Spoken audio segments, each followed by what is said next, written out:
We're good. Look live. Mm-hmm.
Oops.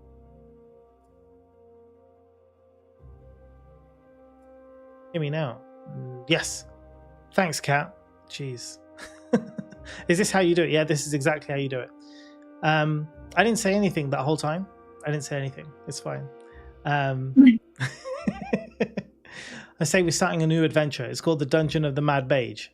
And that's all I'm going to say about it. We'll do introductions now. So I will get on with that. But to begin, to my right on the screen, there's Stevie. Stevie's chilling there. She's been a very good girl, and she's obviously going to sleep now, but she will stay with us for the duration of this adventure. She's my co-DM, and a very good one at that. And we will now introduce players as they appear on the overlay below me. So we'll begin with Kim. Hello, I'm Kim. I play Marcella, Changeling Monk, and I look very dark and mysterious, but I'm very positive and happy and excited for life and to be around. And that's all I really ever know what to say. Besides Kim, we have Mojam, or other Mo. Hello, I am Mojam. I play a goblin ranger called Snickle Bristleback, or Snickerback, as I call him. He's a very green little fellow who's a vegetarian. Yeah. And he has 4 kids waiting for him back home. He's never going. Stay away as far as he can from them right now. Yeah, precisely. And beside Mo, we have Shasta. Hi, I'm Shasta. I choked on my spit. I'm Shasta, and I play Thundara Stoneheart. I'm a Goliath barbarian. I'm a giant. I always forget that your last name is Stoneheart. It is. Yeah. I forget too until I just saw it on the overlay. You're like, oh damn, that's me. Yeah. But I'm a giant pink lady who loves all things girly, and I love kicking ass. Hell yeah. And then beside Shasta, we have Derek. Hello, I am Dirk. I play Welvin Torvs. I'm a warlock, and I conned 4 other players into signing a demon contract. As you do. As you do. Slightly rearrange your camera 1 second. Yeah, I think that's better. Good. Okay, and then finally we have CG. Hello. Casually Geeking, and I am the blue wet water genasi druid Zehas, who has never heard of or is even familiar with the concept of a desert. Yeah. It's true. Okay, sorry, I just got really confused because my thing popped up with a message. I was like, there's no message in that group. Right, guys. So I will give a brief recap of where we were and where we are. In the last session, you all managed to get through a portal, leaving this strange world that you'd been sucked into for one reason or another back into your home world. You still don't know what's going on in that world, but you did manage to escape. Now, the escape was organized by Welvrin's patron, and you all decided to come along for the ride, but on the proviso that you assist Welvrin on his mission.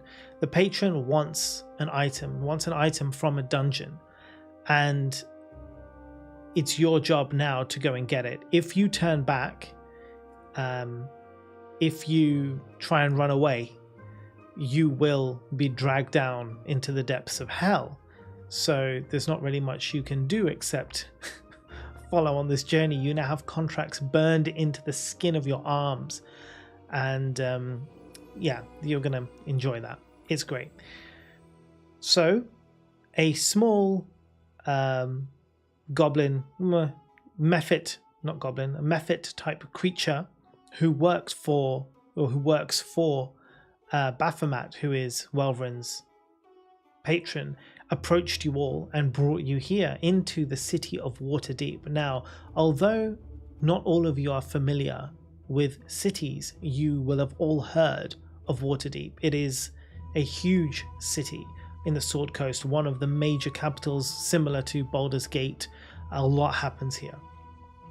It's very kind of advanced, has lots of money, there's lots of people, there's also lots of shady areas. And one of the most famous places in this city of Waterdeep is an inn, and that inn is called the Yawning Portal. Now, you won't be familiar, or probably won't be familiar with the Yawning Portal, as you haven't really, none of you have traveled through Waterdeep before, but it is a hotspot for adventurers. It's a hotspot for traders, for rogues, and all kinds of like criminal activity, adventuring activity. All sorts of people pass through the Yawning Portal. The proprietor of the Yawning Portal is a gentleman called Dernan, and you have been tasked with going to find this man and instruct him that you are seeking adventure. You have each been given 1 gold piece, and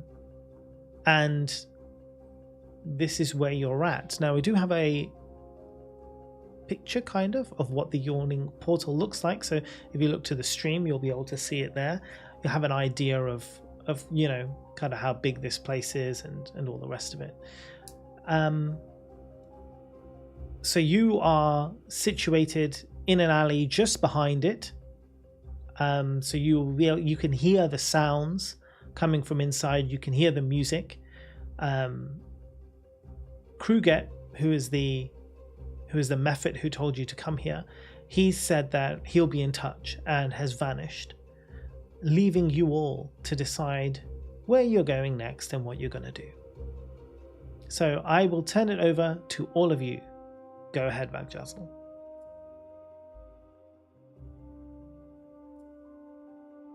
I think we should go find the Yawning Portal. Lead the way. Yeah, absolutely. Let's go. Let's go. All right. So you head in, walking through the front door. It is clearly a place that has money. The building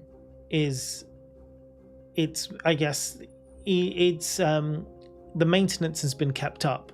As you can see, there's like fresh paint, the doors are nice, the floor is nice, the place is full, there's lots of people, the smell of food, it smells good. There's live music going on inside. There's lots of chatter, lots of people, and again, it's just these things that strike you. This isn't like some rundown pub or whatever. You know, it's got class. They have rooms available and all the rest of it. So you walk in, again, you have an idea of kind of what it looks like. Again, there's an image. You see there's a huge fireplace in one of the corners, tables full of people. In the center of the tap room, which you enter into, is a giant well. It looks extremely out of place, Now, what's interesting about this well is that it looks the stonework around the well looks very old, and it's about 40 feet in diameter, so it's quite large. Yeah, we'll put on, I guess, some music for such a place. So let's go. Now, I guess you get to choose where you want to go or what you're going to do. I go look down the well.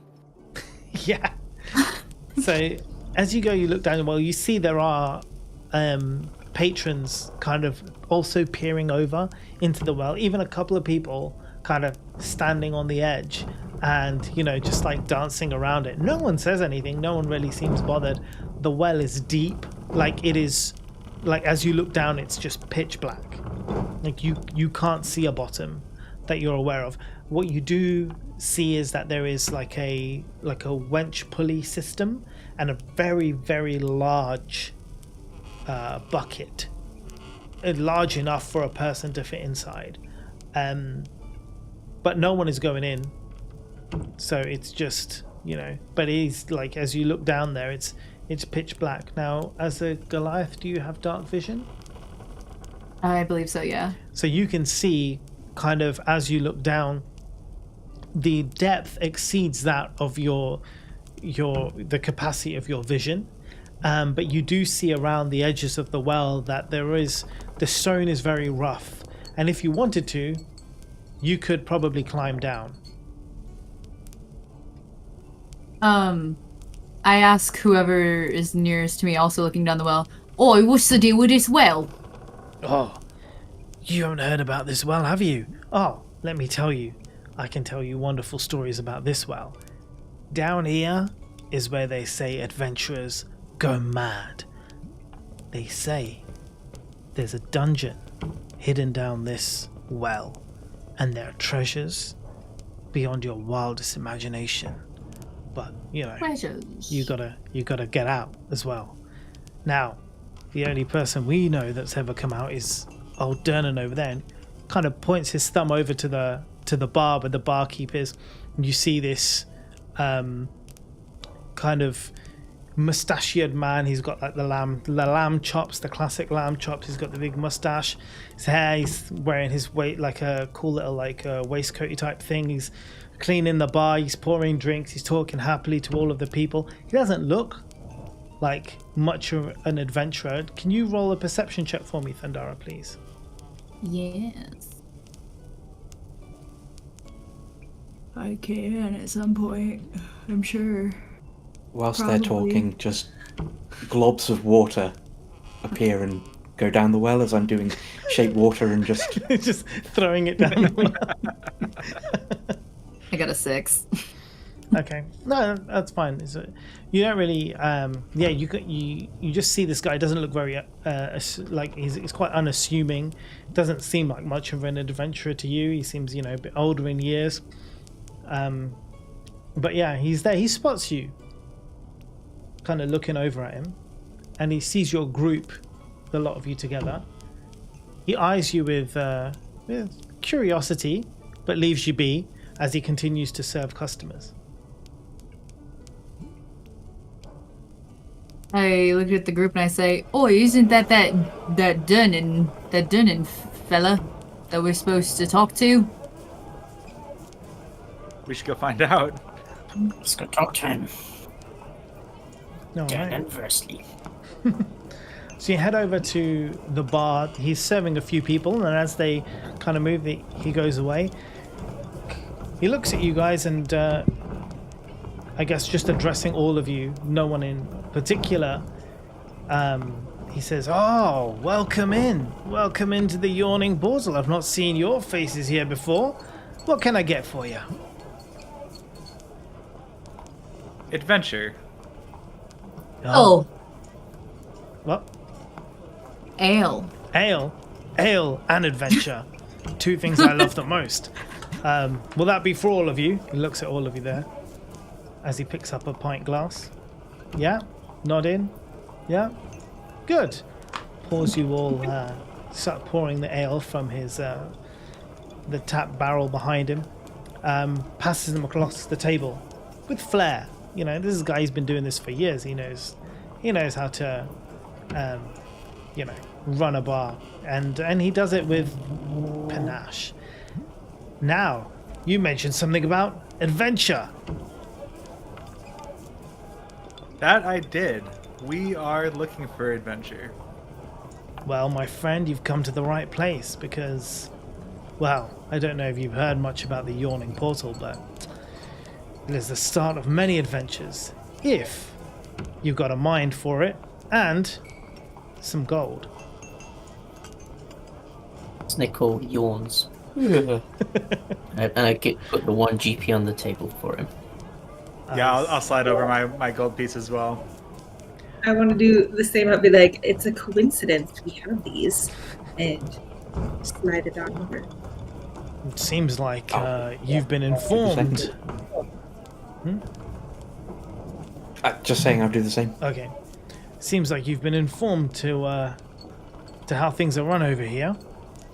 Very good. 1 gold piece gets you passage down the well. But Can we just jump down the well? Oh no. You'll probably die if you try. It's quite far. I wouldn't recommend it. Will that system hold up our friend over here and point at Thundara? Oh, absolutely. It's taken Goliaths before. It's taken larger creatures than Goliaths. Don't worry about that.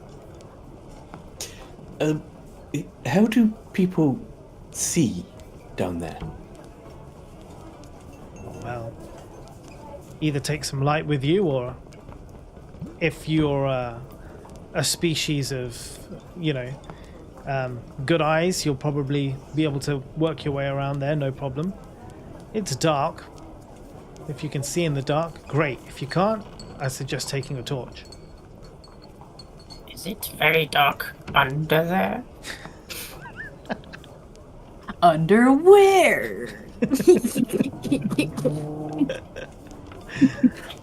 He smiles at you, gives you a little wink.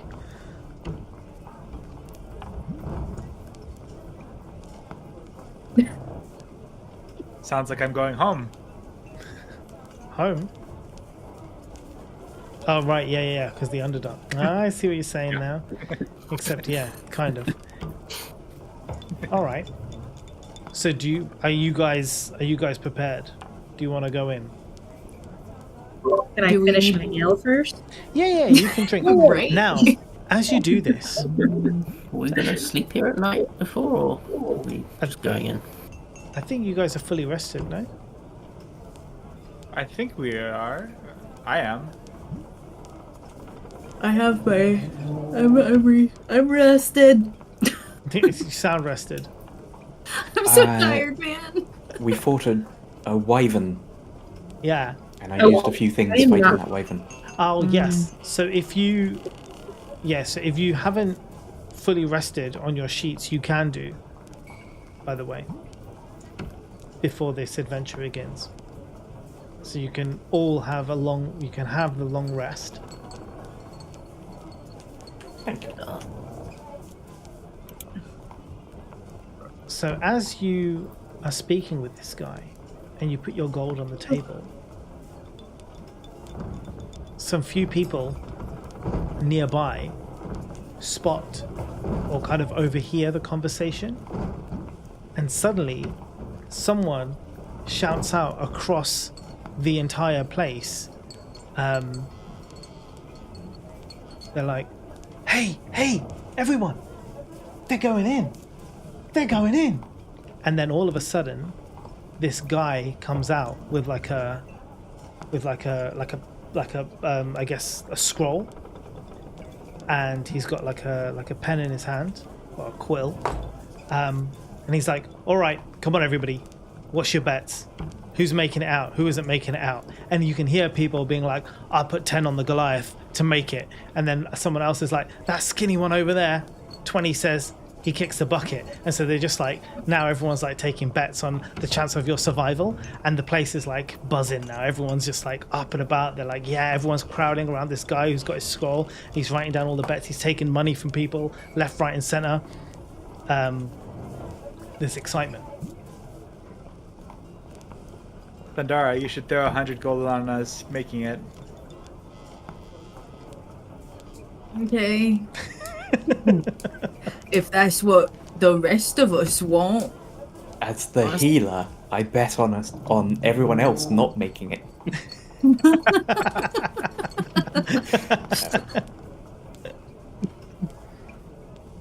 All right. I'm just like enjoying the attention. I'll be like waving. He's just like, yes, that's me. You're talking about me. Celebrate me. So Zahas, this whole time, from outside into here, has never seen so many people, and is a little bit kind of shell-shocked by how big this place is and how many people there are. Okay. So just kind of stands behind Thundara slightly. Fair. Aw. It's okay, friend. I do bet 100 gold. I do that. You do? Okay, and take it from your inventory. You give it over to the guy who writes it down. And he's like, 100 says they'll make it. And everyone's like, no way, you're not going to make it. And some people are like, I'll take that, yes. And it's like, I'll join it. 200 they make it. And so all the money's just pouring in. This guy's like, meh, taking all everyone's money. And he just looks at you all. He's like, yeah, right. Someone randomly shouts from the back of the room. It's like, 50 on the goblin. It's like, yeah, let's go. When I hear that, I'm gonna climb up Thundara and like do a backflip to show off. You roll acrobatics check for me. Okay. It should be fine, guys. Bet on my acrobatics. This is going to dramatically change the betting in one direction or the other. You try, but the problem is you lose footing as you try to backflip off of Thundara's shoulder, so your foot kind of slips on one of the jewels that are in her hair, and so you just tumble down to the floor, and the guy who shouted it was like, no, I take that one back. No, 50 he doesn't make it. As you made her wet.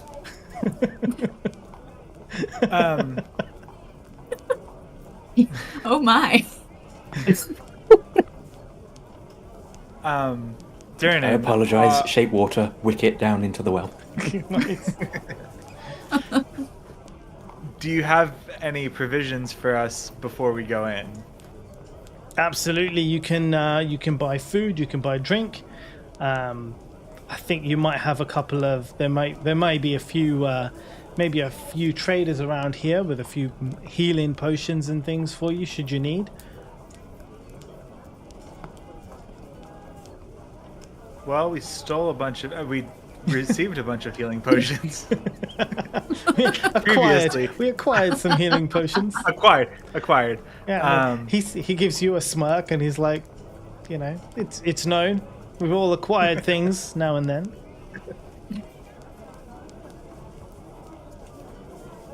What should we expect down there? Being as you've made it out. That I would say, be prepared for anything. Things keep changing down there all the time. Expect a fight or two, or 3, or 100. I guess it all depends on how far you're willing to go. How many health potions do we have? Did we ever tally that up from when we took them? You should have hopefully written them down. I don't know if I was ever given a number. What I did. was your question? 5. We took 5 healing potions from Koraz's shop. So after he says, depending on how far you go, I want to ask him how far is the requirement then to be labeled as making it? Like, could we just go down there and come back up, and then people who bet on us making it win? Because like you're not specifying the rules of this at the moment. Making it is going in, getting hold of some treasure to prove that you've done some adventuring and come back out alive. Aren't we after a specific treasure? Yeah, I think Marcella's just asking in terms of like the betting around the place. Could you just go down, come back up again, take 200 gold? You know what I mean? It's like Unlimited money. We did it. Yeah. Hack the system. Have you played Baldur's Gate 3, Mar? Kim's out here cheesing. I love it. Yeah, what are we looking for? What are we looking for, Welvin? I will describe it to them in great detail, Once he knows, as was provided to me by Kugrek. Kugrek he hasn't even told you yet. He said he'd be in touch. He hasn't told you what you're looking for. Oh, okay. Wilfred, Just should we keep your arrangement somewhat quiet? I guess our arrangement now. I would not. Well, I don't share that information willingly, is what I'll say. It comes out when it needs to, but I wouldn't share it. Good to know. Okay. Right. I'm ready to go. If you guys are. Yeah. So as you guys are drinking, there is a shady-looking guy in like a dark. He's in like a dark cloak. He's hooded, so you can't really see his face. And Aragon. He's sitting on a takes table. a whiff of pipe. Yeah, sitting on a table in a corner. None of you guys have seen him. He's not made himself known. Welvin, you hear a magical message just for you, so you hear it in your mind, and it's like, look to the north corner, come over here.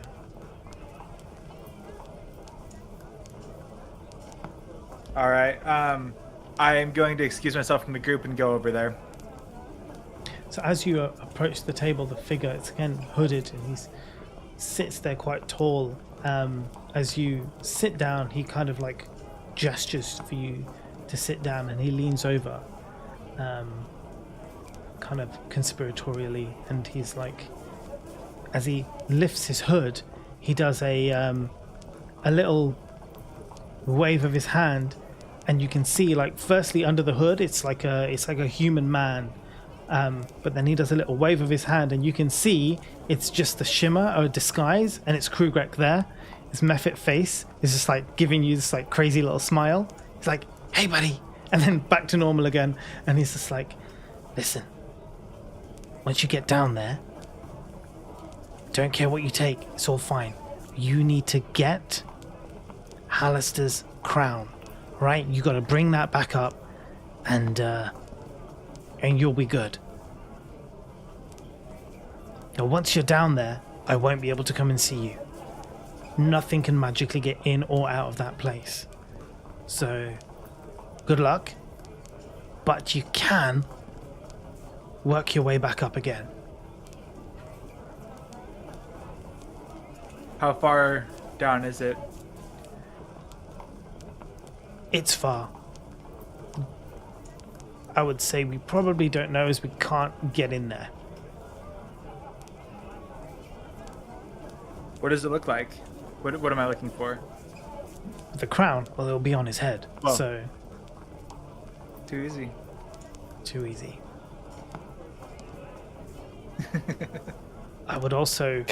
Oh, go on, say house. Can I do a perception check to see if I noticed the shimmer? Because I watch Welvin. Yeah, you can do a perception check.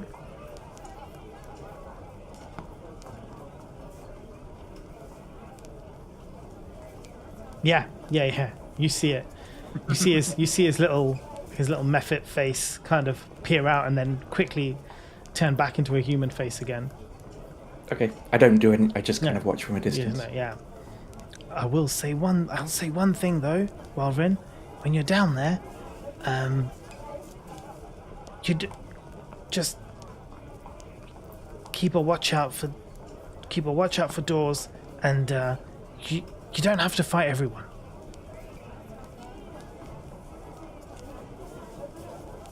What an odd thing to say. Imagine. Oh, where did my thing go?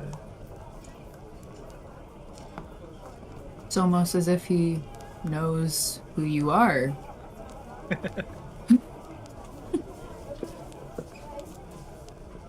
All right. Thank you, Kugrek. Is there anything else that I need to know before we go down? No, I think that's all for you. See You'll be you good. around. Awesome. I order some bread while we wait for Welvrin. Order some bread. Some rolls, some provisions. Okay, yeah, you can do. I throw out the stale ones that I've had for the last week. You don't wanna eat stale bread? Not particularly. Okay, well, maybe- Zephyr's gone. I have taste. Yeah, that's true. You do. Yeah, Zephyr's gone. Yeah, that's Zephyr's just circling around with no memory. Squawk! Where'd everyone go? Doesn't even know there wasn't everyone. She's just like he's just like lost it. Yeah. So there is like a little provision pack that you guys can get. 1 gold will basically get a provision pack for all of you, and that provision pack will contain food, it will contain water, it will contain, some basic equipment, some of which you already have, things like rope, things like a tinderbox, stuff that you might need venturing in a dungeon. But yeah, mostly it's just provisions, food, water, something like I guess. I'll grab that. Yeah. Napkins. I don't know. Something to blow your nose with. In case you get a cold. Who knows? Whatever you We need. have a bunch of the stuff from our characters. I think, Yeah, right? you guys have stuff like this Yeah, we already. have You those. have like adventuring packs. So some of this stuff you'll have, but mostly provisions. Well, this sounds like a big adventure. I need to take a leak. I want to find a toilet before we go down there. So he points you in the direction of where the facilities are. You'll just find it back over there. Just go through that door on your right. I also go to the bathroom. Yes, I do that. Has Welvrin returned back to the group? Yes. I'll kind of quietly ask you, did Baphomet have anything to add? We know what we're looking for, and he cautioned to not fight everyone. Interesting. Somebody better tell that to the Pretty small for a god. I thought on Kruger. Well, Krugik's only saying Baphomet's bidding, right? Zehas hasn't gotten onto that. No, he doesn't know that. Amazing. Cool. So if everyone's had their piss and they're good to go. Yeah. Cool. All right. So Dernan points over to the well. Guys, make your way over there, please, and I'll get the pulley system ready. And he basically shouts out down to the back, and he calls for assistance. And this big, burly guy sort of comes out and takes hold of the rope on one end of the pulley system, and he's just looking at you lot, and he's like, "All right, who's first?" I jump in. Yeah, jump in that bucket. Before anyone Snickle goes on the. down, I want to say a little prayer Mhm. that everyone will make it safe down and back up. Yeah. Amen. Okay, so Is you it go- one at a time? No, I mean Snickle's probably small enough you can jump on Thundara's back if you like, but otherwise it would be Yeah. one at a time. Yes. So as you get lowered down into the well, it's about 140 feet down, and it takes approximately like it's like 10 to, so about 10 minutes to get down. So it's quite far. As you reach the bottom, you get out, and the bucket goes back up again for the next person. So as all of you kind of go in one by one, I'm assuming none of you have any objections. No? Good. So as you all get in one by one, you are lowered down the well into, I guess, what is the opening room of this place. So who of you does not have dark vision? I don't. Okay, so you don't see anything. It's pitch black. Is there a torch on the bucket thing that we're in? No. Yeah, okay. Describe it for you. I have a torch and a tinder box in my Mm-hmm. backpack. It says so. I want to light it. Yeah, that's perfect. Yeah. Before I that's slow down. Yeah. That way. I Don't hand can- it to him. All right. What? So if I So completely ignoring the fact that I just assume that everybody has dark vision, I'm going to say, all right, let's step off and start heading a direction. So you guys can open up the map, which is now available live on the in the game log on D&D Beyond. So you can go into that. I don't remember how we found this before. So if you go into D&D Beyond, yeah, you can go to campaigns, and there should be like a It's a play button. yeah. Okay. Dark. I Wait. see some. There we go. Yeah, it's quite zoomed. The map is huge, so the level you have to really zoom in, as you can basically see each square on this map represents 10 feet instead of 5. So Where do I find it? where was The it? map? Where do I find it? Where did you guys get to it in D&D Beyond? What did you click on? Yeah. A play button. I'm just on- Here, Kim, I'll send it to you. Can you just post it in the Discord chat? Yeah, I don't know where I'm going either. Oh, yeah. Right. Yeah, if you put it in the Discord chat, that'd be awesome. Thank you, Yeah, thank thank you. Thank you. I would take a moment to ask in game Mhm. who can't see, who doesn't have dark vision. But I think as Marcy just lit up a torch. Mhm. Yeah, has that happened? Kim?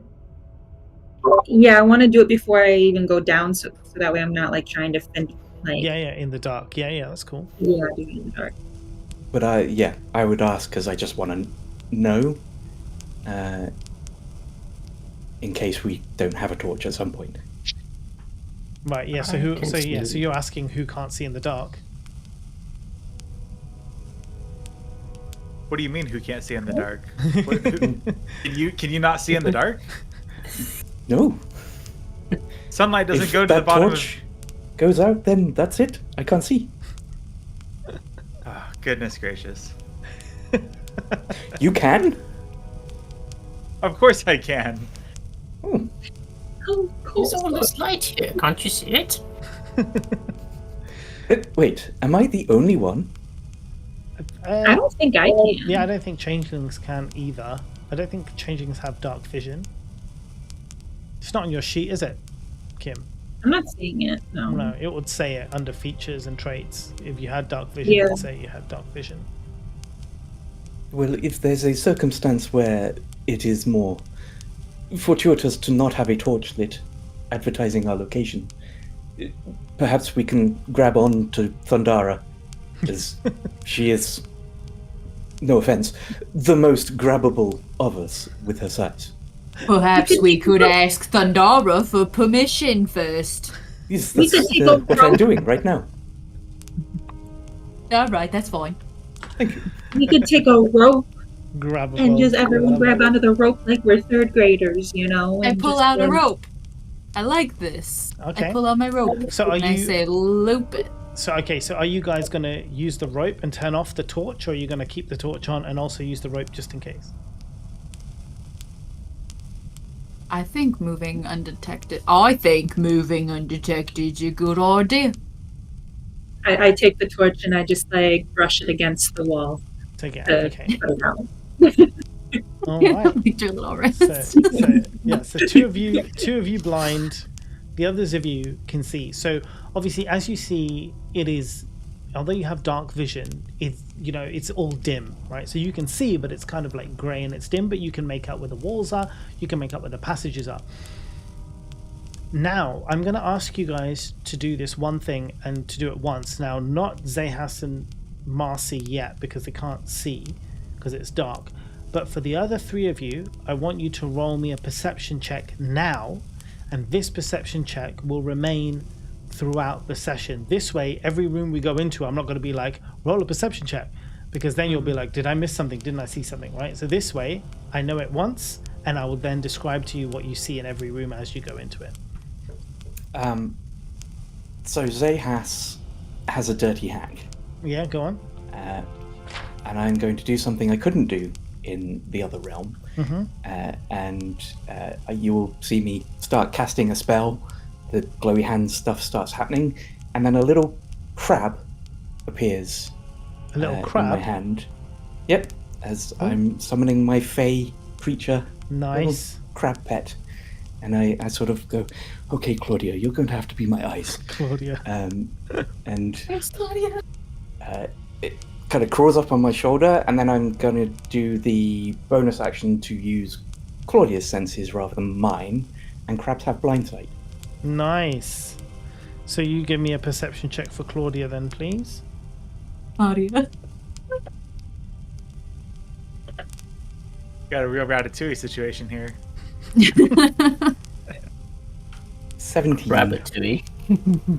Claudia 17. Okay, and you're seeing through Claudia's senses.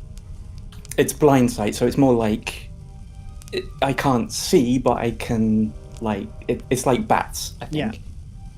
That makes sense. Okay, cool. So all of you that have sense, perception, you see that you're in a kind of a large square room. So it's about 40 feet wide, 40 feet long, and the ceiling, once you're out of the area of the well, is also about 40 feet. Now, there is a corridor going down on the kind of southwest side. So the map which you see is obviously north at the top. So the southwest side, there is a corridor that leads down. Snickle, as you wander about and look around, you notice that on the most northwest side, that top northwest corner, that wall there, you notice that it is a one-way door. What does that mean? A one-way door. One-way door. So it doesn't open in both ways. It'll only open from one side. Right. Interesting. I have There's a questions, door here. but I don't know it. You have a question, but you don't know it. No, I don't notice the door. You don't. It all depends on whether Snickle reveals this information to everybody else or not. Yeah, I'm saying it now. It's interesting. There's a door here. Can only enter, I think. How do we know it's a one-way door? I just know. I rolled a 20. So the thing is, like, although all the wall looks the same, when Snickle was looking around, he noticed the kind of like very, very slight cracks along that wall that indicates that it does open, that something opens within there. because it's basically like cracked exactly like a door would, but it's very, very faint. It's so well done. It's very, very. The line is very small, but Snickle was very on it. So, Kugruk said to look out for doors. And I'm not certain if that meant watch out for them or if that meant go through them. And I'm realizing now that I should have asked.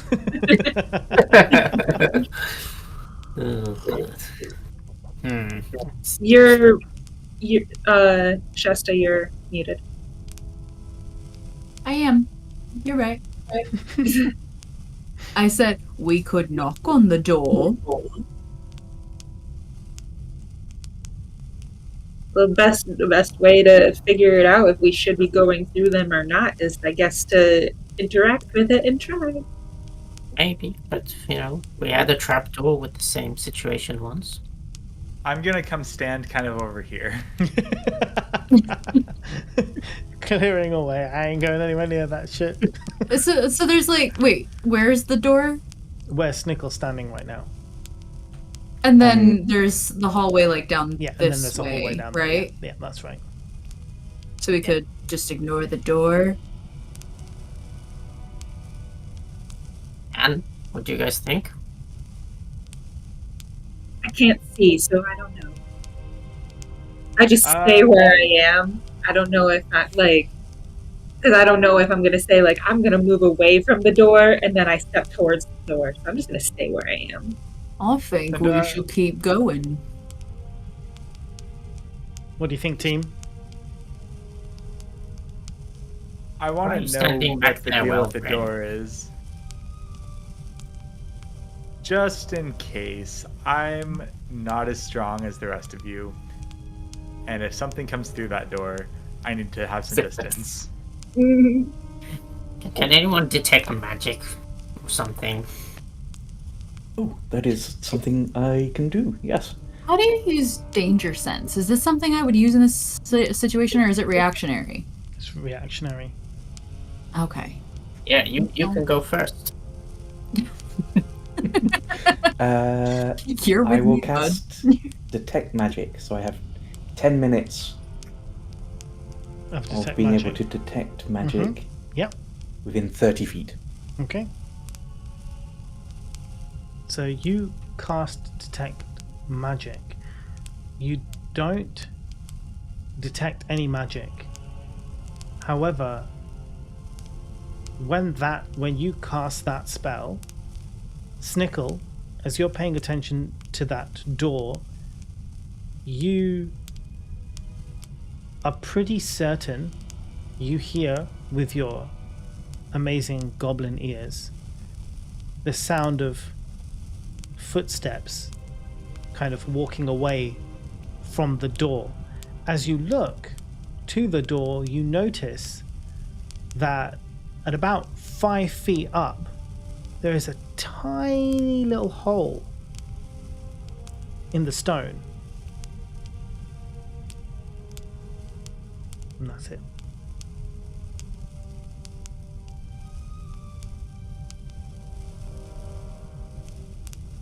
Pandara, give me a boost up here. Oh. Yeah, it's I 5 look feet. through the hole. You literally just have to pick him up like this. Oh, it's 5 feet? Yeah, he's tiny. Yeah, exactly. I thought it's way up. You said above the door, right? No, just 5 feet up from the ground. It's just a tiny bit Oh, higher from than the you ground. I are. thought you meant like from the top. How tall is Snickle? Okay, hold me upside down then. Wait, aren't you about 4 foot, Snickle? You're still on your tippy toes. I'm feeling Okay, very used. I'll just like sit on your knee or stand on your knee or something, just to reach dude. 5 feet. Brilliant. I peek through the hole. So you see, for as limited as you can see, the hole is only about 1 inch. So as you kind of look through, you can see only just an empty room on the other side. Well, there's like walls basically I can see. Yeah. So Or- basically, you just see like it goes into a space. It's an opening, but as far as your sight can see, then it's kind of like you won't see anything else. Like it goes out somewhere else I can't see, or is it? Yeah. It It goes out somewhere where you can't then see. Okay. Someone watching us. I tell the group. They walked away. Now, should we follow, or should we leave them alone? I can put some. I can block this hole so they can't spy anymore. As a I troll. think Thundara should go knock. That right there is a glory hole. For 1 inch. 5 feet above the floor. 5 feet above the I am- ground with 1 inch. I imagine Snicker would probably Goliaths fit. have pencil peens. We have now discovered this is law. This is I'm meant for Snickle! Hey now.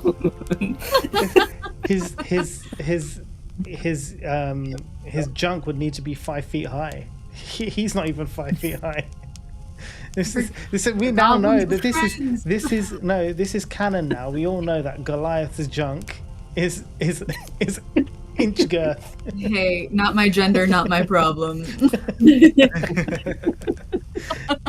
I don't That's why think it is a Thundara's goblin into other glory hole. species. Thundara's like, Goliath men just don't do it for me. Goblins are notoriously well endowed. That's why he had bad balance when he did the backflip.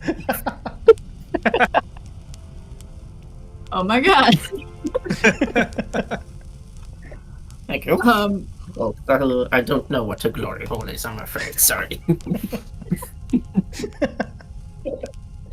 I'll knock on the door. Do I knock on the door? Yeah, you can go knock on the door. Any objections to me knocking on this door? Knock on that door, Thundara. There's definitely someone there. I'll knock on the door. Okay, you knock on the door. It's like solid stone, so it's just like you're just knocking on stone. The sound kind of like dies quite quickly, but nothing happens. Thundara? Right. Open the door? So there is nowhere for you to be able to kind of put your fingers or your hands or anywhere in to open the door. And the hole is in the wall, not the door. The hole is in the door, but it's only like an inch big.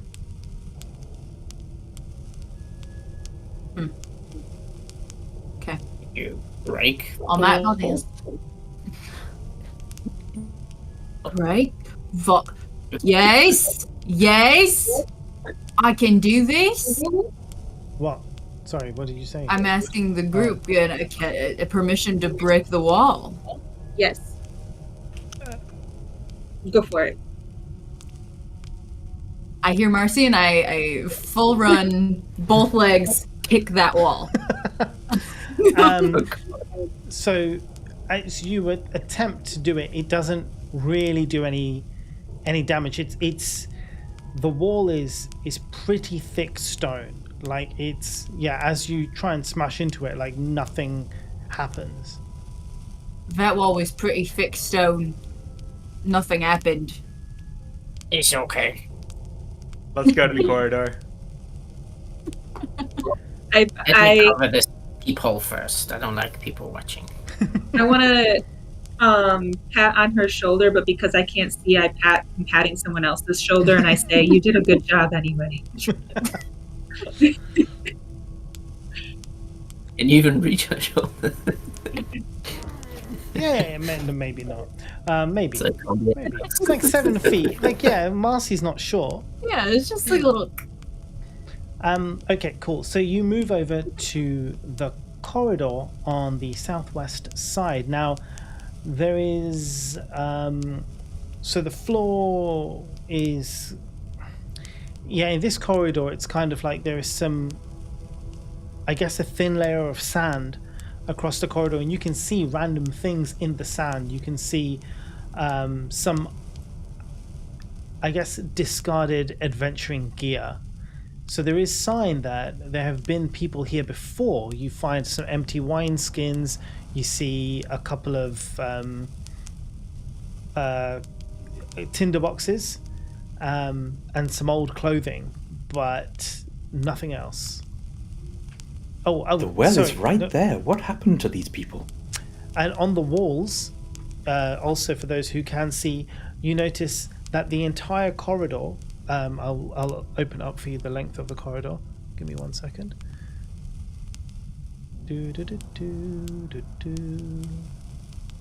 Why is this weird now? Oh, here we go. Bigger.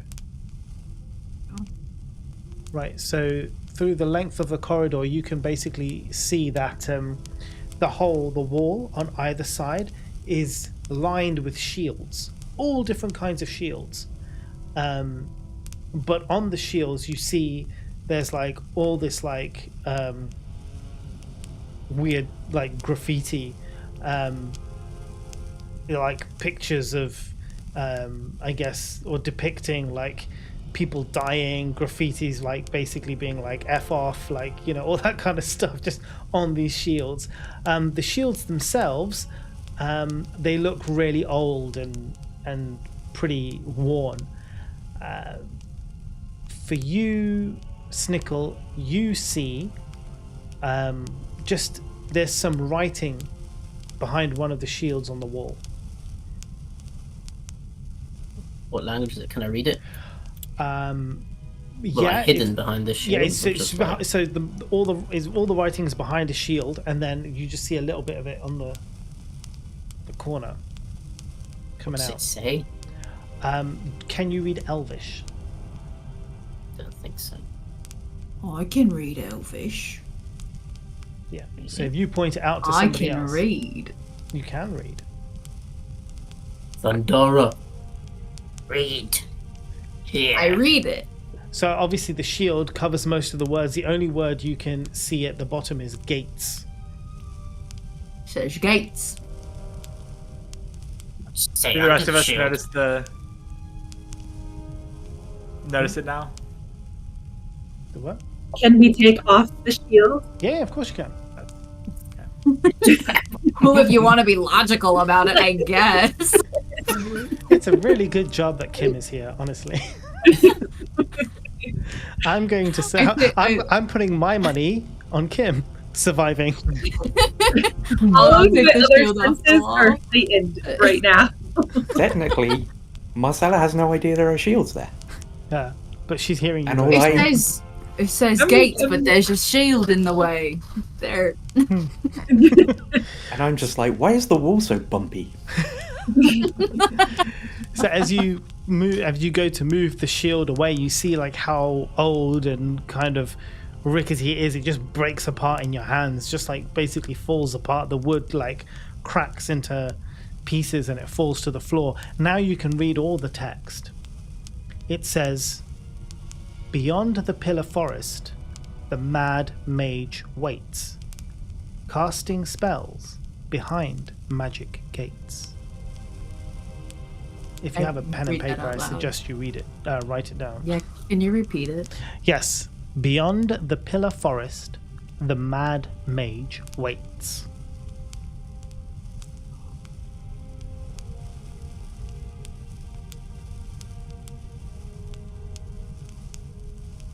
Casting spells behind magic gates.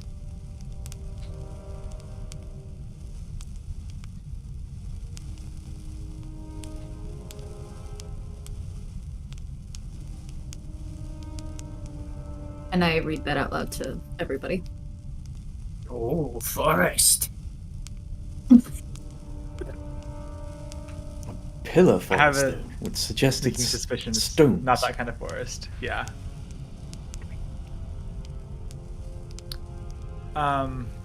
Okay. Let me I'm- tap my thing. Map. Sorry, I was just looking at my map. Yes, okay. I am going to continue down to this corner and kind of Yeah. peer around the corner there. Absolutely. I'm gonna follow behind, but like taking a very interested look at everything, every shield, like I'm in a museum or something. Yeah. I was just gonna say, can I take every shield off the Reading. wall? Yeah, so Reading every text I see. as you pick up each shield, so to give you an idea, there's probably about 30 shields on the wall. As you pick up each one, like it literally just falls apart in your hand. Like they have been there for possibly hundreds of years. How much noise Not does it anymore. make?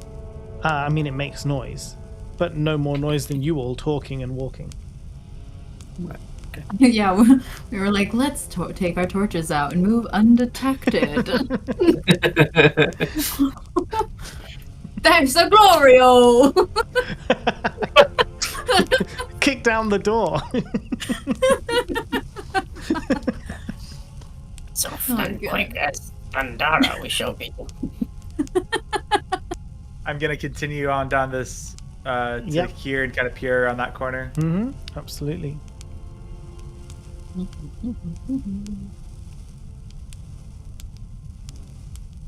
We all follow.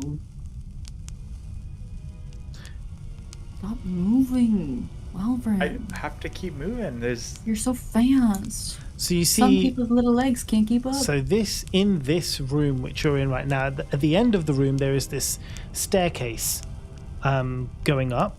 Now, in here, as you've come up, you see that about every 10 feet, so that's basically each one of those squares, there is a 9-foot high, 4-foot wide recess in each wall, and each one of them has a carving of a demon in each one of these, like they're shaped like doors and recessed into the wall, and inside them there's this, like, each one has like a different kind of demon sort of looking out from it. Do I notice any demons that I recognize? There are that you would recognize. No, probably not that you would recognize. Not that you guys would anyway. Needless to say, yeah, they're just. Actually, no. Hold on. You recognize. No, there's two you would definitely recognize. You recognize a Quasit, that type of demon. So there's one depicting a Quasit, and the other one is depicting a shadow demon, which you would definitely recognize as well. And so there's 1, 2, 3, 4. So there's you've got a bunch on the top on the north side, and then a bunch on the south side. So in total, I think you're looking at 1, 2, 3, 4, 5, 6, 7, 14 different demons.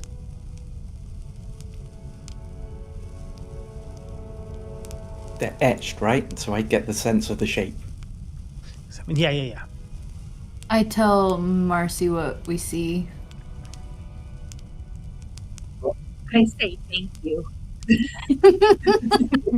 Are these I say you're Baphomet's welcome. friends? You said that they look like doors too. Is that what you said? Or no? The Did I- recesses are just in the shape of doors, but they're not doors. Oh, okay. Yeah.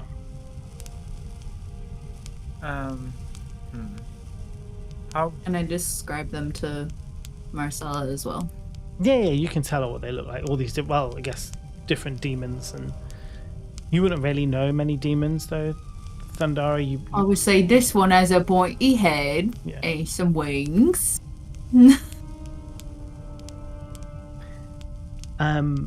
There is also on the floor beside the staircase, so at the very end of the room beside the staircase on the floor, there is a skeleton.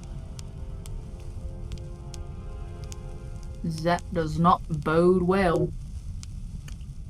Those of you with, I think all of you who rolled good perception see this. So basically everyone except Marcella, you notice that the skeleton is there, however, lying on the floor. However, one of its arms is clearly pointing in a direction.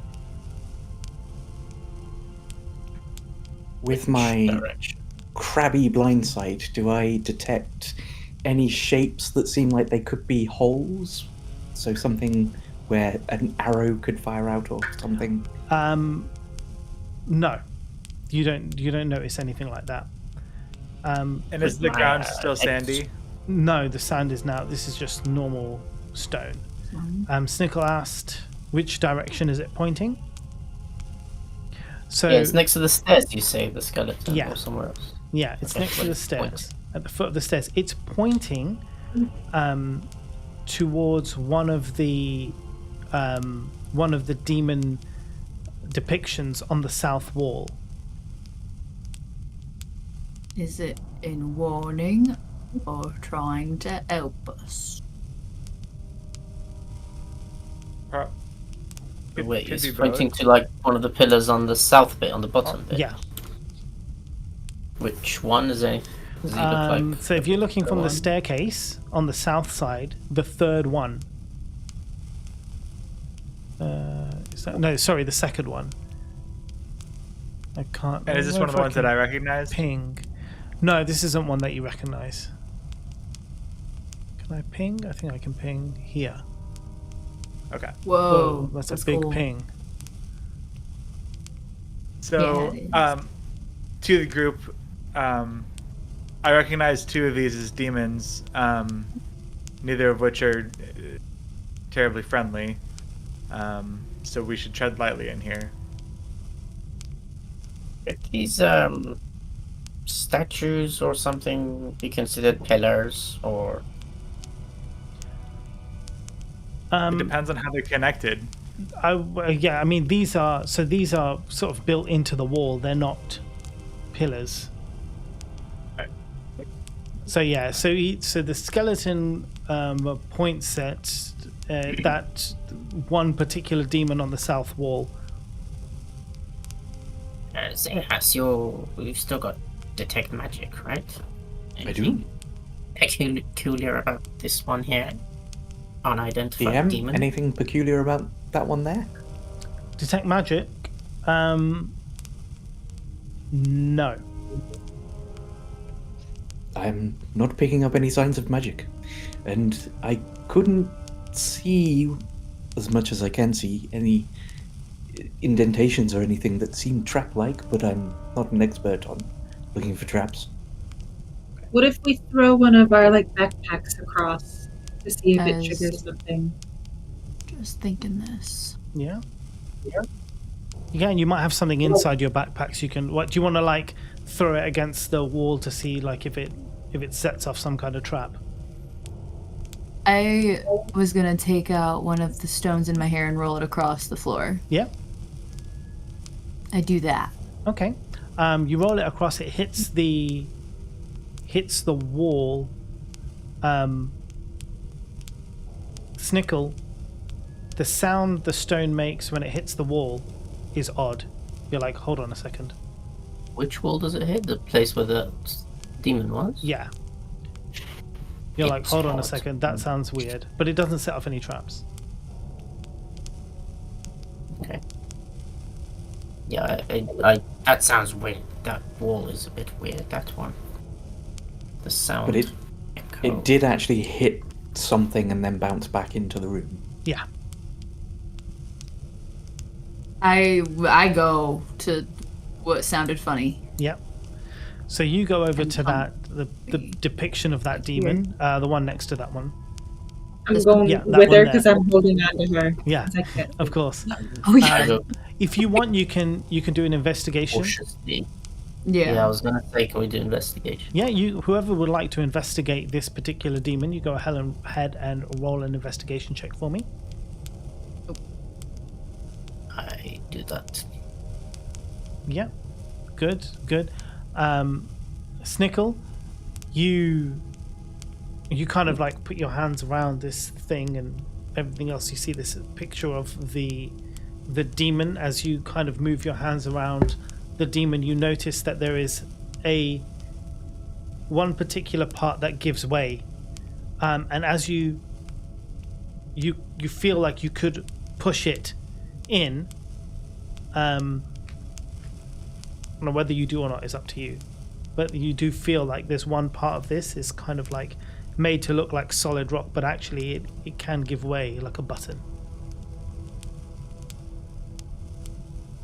And draw it out so everyone can see. So everyone else sees Snickle kind of just pointing at this demon's penis on the wall. Just like pointing it out to you guys, like this one, guys, look here. Not 1 inch. Grab his dick and twist it. Oh my Mine is God. bigger. I just want to point out that I have my battle axe out and ready at this point. I'm gonna ask how soft is the button, because Claudia may be able to push it if she has the strength. DM, I don't know. Is it soft enough for a crab? And not for a crab. I mean, that's it's still stone. You would still need, at least some kind of slightly bigger creature's strength to push it. A dog would be more. Marcy slightly out of the way, and I push the button. Okay. With Marcy out of the way, you push the button. The demon wall kind of, you hear a click, and then the door kind of swings open and leads into a hidden corridor.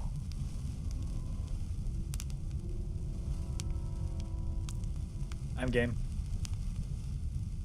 We have 3 ways now. Is this where we want to go? I think the doors were meant to be opened.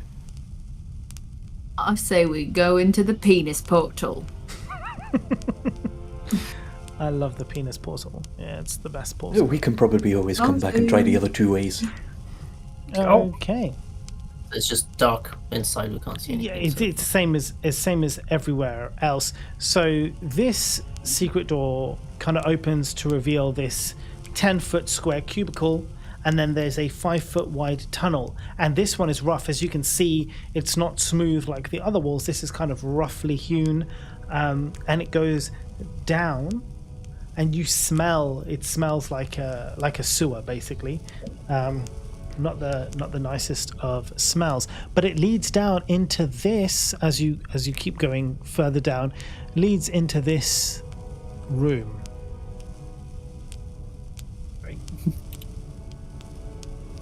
There's a hole. There's a hole. Is there light? Nope, no lights here. What do you see? So, you notice that as you enter, obviously it smells like a sewer. On the far west side, the room is flooded. There is about... the room's kind of like tilted, so it's kind of slanted in a downward direction. So you're on the east side, which is the top, and it slants down about 6 foot. The furthest west side is got water. The water kind of deepens by 1 foot every one of those blocks. So at the far end of that, you would say it's 1, 2, 3, 4. So it's about 4 feet, 5 feet deep in the most flooded part. And then where you guys are, it's just a puddle on the floor. What you also see is that there is a wide alcove in the north. So where that circle isn't a hole, but that circle is in fact a statue. It is a life-size statue of a demon, and the statue emits a kind of dim purplish light coming from its head, but its head is completely turned around, so its body's facing you, but the head is twisted the other way around, and one of its arms is broken off. You can't see it anywhere. Do I recognize this demon? No, you don't. I describe it to Marcy and ask if you recognize it. She wouldn't recognize it either. So it's facing the north wall. Yes. Can it be turned around to investigate whether? I mean, you'd have to go and find it. Go and find out. You are at the top there, so. I investigate and look at the statue. So how tall I are can you? fly. I look directly at the penis this time, just in case it gives way immediately. To do an investigation on this statue, you will actually have to like go up to it. You're not going to be able to do a visual investigation to find out. Yeah, I'll go up to it. Okay. Well, all I was asking was how tall are you? Because obviously the water 4 is. foot probably. Yeah, you'll be fine from where that is. Okay. So. Yeah. So as you go up to the statue, roll investigation for me for the statue. Yeah, brilliant. Very good at So, investigating. yeah, you are. It's amazing. She wants a penis. So you can see that as you kind of like here, you're knocking around like touch the statue. You notice that although the statue is solid stone, the head is actually hollow.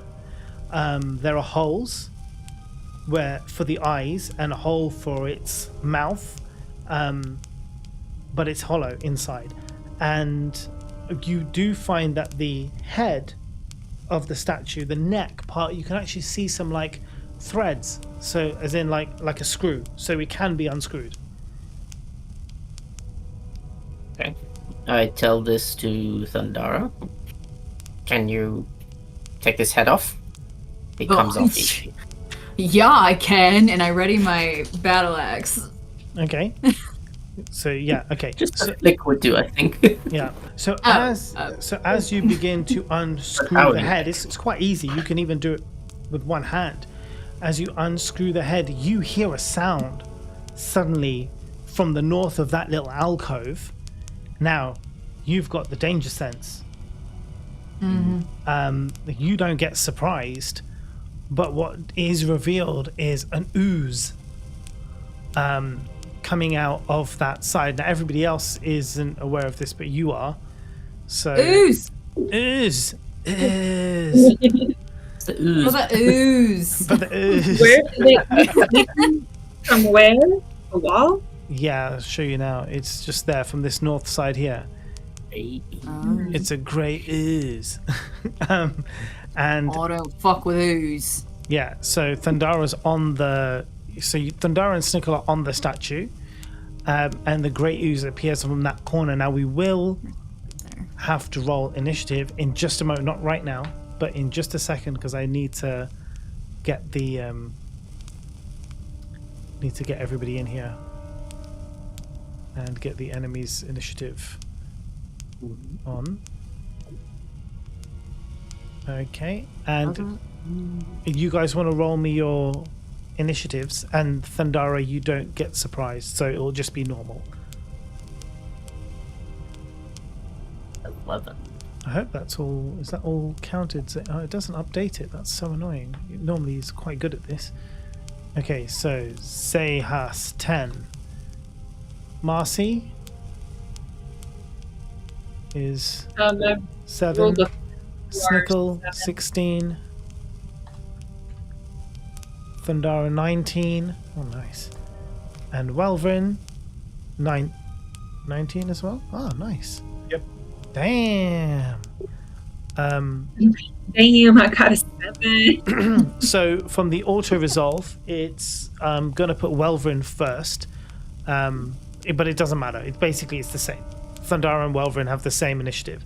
So I would say because Thundara is aware of it first in the first round, she goes first, and then in subsequent rounds, Welvrin will go first. So yeah, go for it, Thundara. What do you want to do to this ooze? It's. I want to untwist the head of the statue to make the ooze stop. Okay, so you're just going to ignore the ooze and you're going to use your turn to finish taking the head off the statue. Keep in mind, I'm baby D&D. I'm baby D&D. That's why I asked you in this way. What is the threat of this ooze other than ugh? Oh, okay. Yeah. No, It's oozes a are monster. dangerous. Yeah, it's a monster. Oh. Yeah. I was wondering why we were rolling initiative for sludge. Okay. Yeah, if there's initiative, that means that it can hurt you. Cool. I want to, I think, move away from the sludge. Okay, yeah. I mean, you are about 15 feet away at the moment and higher up than he is, than it is. Oh. Would Thundara have know what this is? This monster? Yeah, it wouldn't be unknown to you. Oh, okay. Because it definitely is unknown to Shasta. Yeah, I'm it's unknown to confused. Shasta, but no, it's not unknown Can you to... describe what we see, Mo? Yes, I mean, it's really difficult to explain. I guess it's a kind of slime that can kind of take shape. It's like viscous. Is it like that Pokemon? Like, was it Muck or something? I don't know Grimer? Pokemons, but probably. Is it like Flubber? Yeah, like Flubber, but grey. Grey Flubber. Does Great. anyone in the group know the particulars about its corrosion? I don't know if anybody in here will know specifically grey ooze. Okey-doke. I don't think anyone's background. No. Because CG knows, because he's thrown this monster at his group. Yeah. What about foresty nickel? No, you wouldn't know either. No. I bypassed my turn. I don't know what to do. Okay. So that then goes straight to Welvin. So you want to go after Welvin, is that right? Yeah. Okay, that's You fine. can hold an action. Yeah. I hold an action. Which is going to be What what? that So, like, means. if the ooze does... If it gets too close to me, I'll swing at it. Yeah, that's fine. It's just a baby, guys. It's just a baby. Yep, that's totally And fine. also, you can do your bardic inspiration, I think. That's a bonus action. Yep. But am I still in the boat where I don't know what my flute will bring? I don't know. No, you're good now. You'll know. You can do your bardic inspiration. Oh, inspiration. Then I do that. Yeah. Lovely. So I do that. Yeah, so bardic inspiration will basically give... how many creatures is it? I think you give it to one person, Yeah. unless it's like a special one. Hold on. Can't be Bardic yourself. Yeah, it can't be yourself. It can be somebody else. And then they get a D4 on their... Or a D6 even on their whatever roll they do. So it could Where be would their... Is it oozing from the wall? Hmm? How fast is it oozing from the wall? It's not coming from the wall. It came out of the water. Oh, it's coming out of the water, like that we're standing in? Yeah. Gross. Gross. Yeah. Where would bardic inspiration be on D&D Beyond sheet? It'll be under spells. Nothing's showing up in spells for me. Features, Is it all maybe? the bottom of your Features and actions? traits? It should be there. I can go. It should be under actions, and if you just scroll. Yeah, let me take a quick gander. That's when my sort That's of the stuff. I found it in features and Oh, you traits. found it. Okay. Yeah, thank you. Okay. Yeah, I use bardic inspiration. Cool. So I think you just have to Who? tick it off. Oh yeah. Well, say who you're going to use it on first. Is it just one? I think so. You said Yeah. So one you creature? get 2 for every long rest, and you can inspire another creature. So one person in the room, basically, and say, "I give this person bardic inspiration," and then they get 1d6 that they can use on a roll. Okay, Welvrin. Okay. Cool. So And that's 1d6 on an attack roll or on the damage roll? on an attack roll, so where you have to roll a d20, but you have 1 hour to use it, so you don't have to use it right away. Okay. So you might, for example, decide to use it on the next round or the round after, but it's basically with you, and it's a 1d6. You have to decide before you roll whether you're using it, or can you choose off? It doesn't actually say if you have to use it, if you have to say beforehand. Normally it will say if you have to say it prior, but it doesn't. It's an inspiration dice, so I guess it does say potentially turning a failure into a success, so I think you can choose afterwards. So you roll your normal d20, and if it fails and you're like, well, I want to boost this up, then you roll the inspiration die. Cool. All right. So with that in mind, Welvin, what do you want to do? Am I going to be able to get line of sight with the movement that I have? 10, 20, 30 feet. Yeah, you can be line of sight in 30 feet. What's your... So kind of like here? Yeah, that's fine. Okay. I'm going to cast Eldritch Blast. Yeah. You go ahead. And I will use my Bardic Inspiration. Well, you don't have to, but why? What did you roll? But I will. I rolled a 12 there. Okay, well, the 12 hits. Okay. So you don't waste your Bardic Inspiration. Okay. And then that is, let's see, two blasts. Do I have to roll for both blasts? Eldritch Blast, I think you just roll. Recall. Do you just roll one and apply it twice? I think that might be the case. Mm-hmm. So it just says I get two. Oh no, make a separate attack roll for each beam. Okay, there you go. Oh, a separate attack. Oh, yeah, separate attack for each blast. So one could hit and one could miss. Yeah, that makes sense. Okay. Because you can target different creatures. That as one's well. 13. Yeah, so they both hit. So then you can do damage for each one. Okay. So the first one will do 13 damage. Mm-hmm. And the second one will do 14 damage. Oh, mate, he's gone. He's already dead. And I will take my +9 temporary hit points. Yes, you do get those as well. I love the Warlock 9 temporary hit points. It's the best thing ever. Yeah, I mean that was Mm-hmm. easy, guys. You defeated the Ooze. Done. Hey. That was fucking gross. It was. Are we out of turn order? Yep, out of turn order now. You can do what you want. I'm going to do a shape water Yeah. and shove as much water sort of out of the way Mm-hmm. just to see if there's anything else lurking. Yeah, so Lift it up. Yeah. Just see it. it's just gonna Moses this place and just like part this.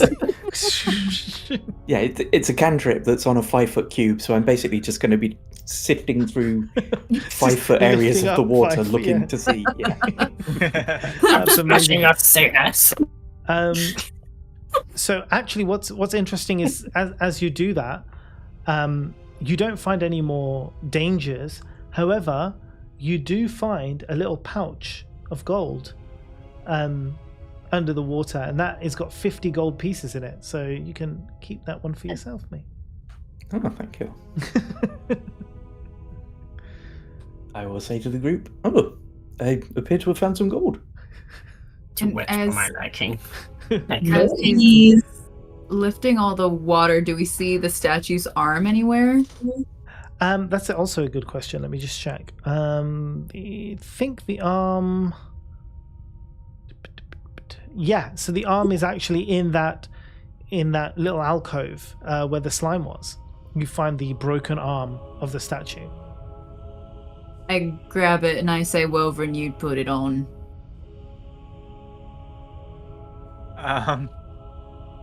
Okay. The last time I touched the statue, ooze came from the wall. Or from the water, and that was gross. I mean, does Welverin have any way of attaching a stone arm to a statue? That's what I was looking for. It's not like a I don't Barbie have where you any. just pop that shit back in there. No. This is not Lego. Thundara, this may be a good opportunity to more passion for fashion. More passion for fashion! Do you want to take care of it, or I shall I got assist you? this. All right. So, Thundara, you hold the arm of the statue against the statue, and what do? I said, can I get a beat? Does anyone want to give Thundara a beat? I can't do a beat on my pan flute, but I'll On do my pan something flute. approximate. Yeah. More passion for fashion. More passion for fashion.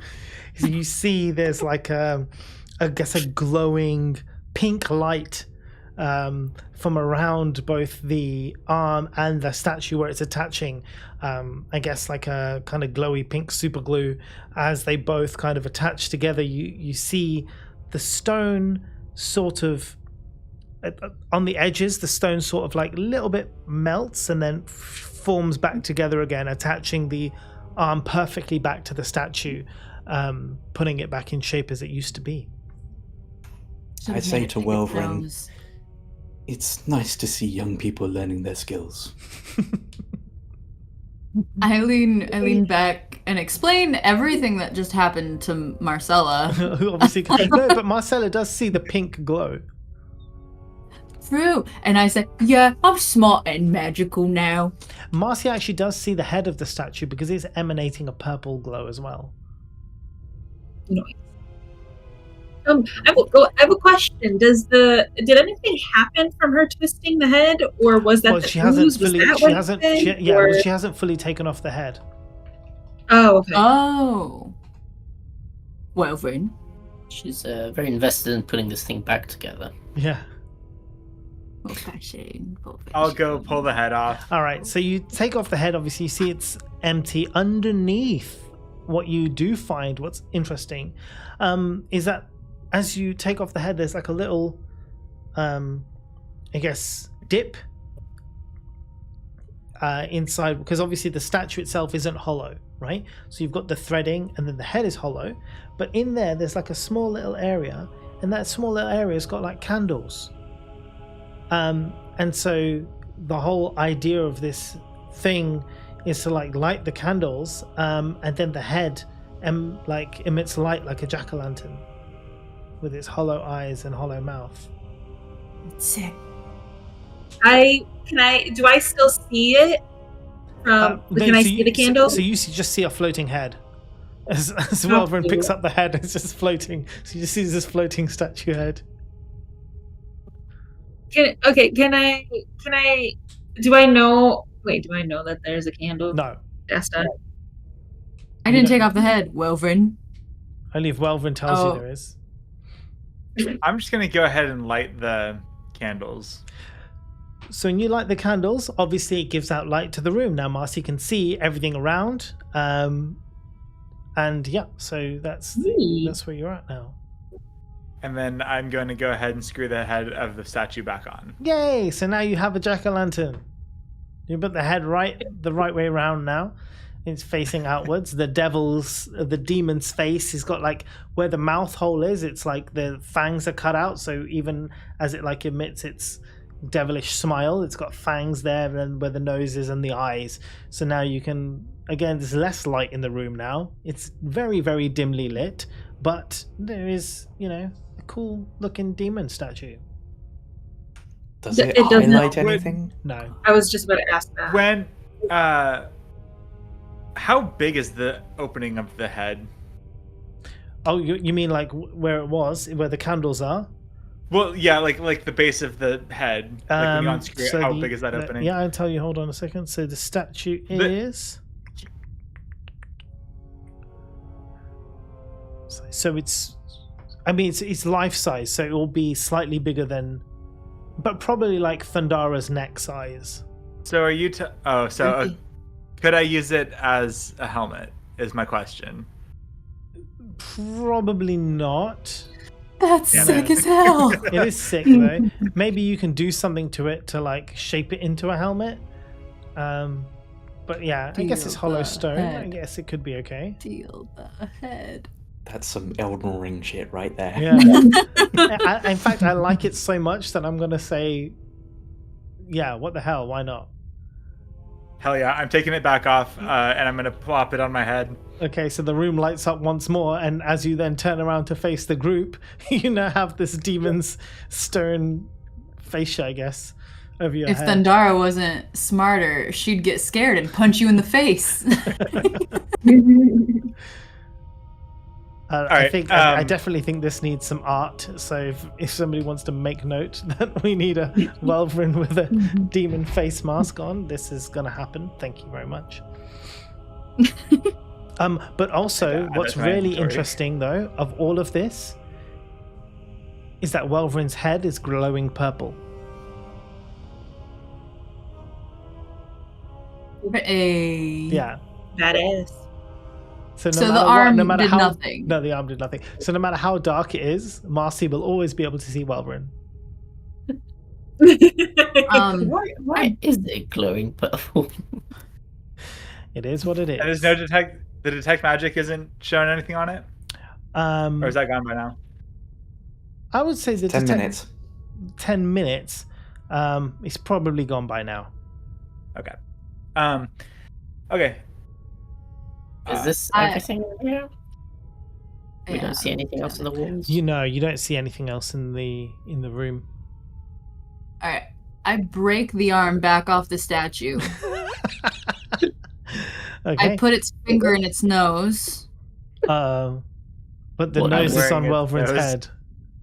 Oh, you ruined it. I attach the shoulder to his crotch. Can you do more magic for that one, please? Obsession. Well, hold on, but this isn't mending because it was never supposed to be there in the first place. So I don't know if I thought mending... I just had glue power. Yeah, but I might describe it, but I don't know if mending would work for that particular thing. It's actually interesting. Hold on, let me find out about that because I'm mend the arm back on the head now. What if you break off the penis, create a spot that is broken? I'm thinking about that. This spell repairs a single break or tear in an object you touch, such as a broken chair link, 2 halves of a broken key, a torn cloak. As long as the break or tear is no larger than 1 foot in any dimension, you mending it, leaving no trace of the former damage. Your spell can physically repair a magical item or construct. The spell can't restore magic to strange object.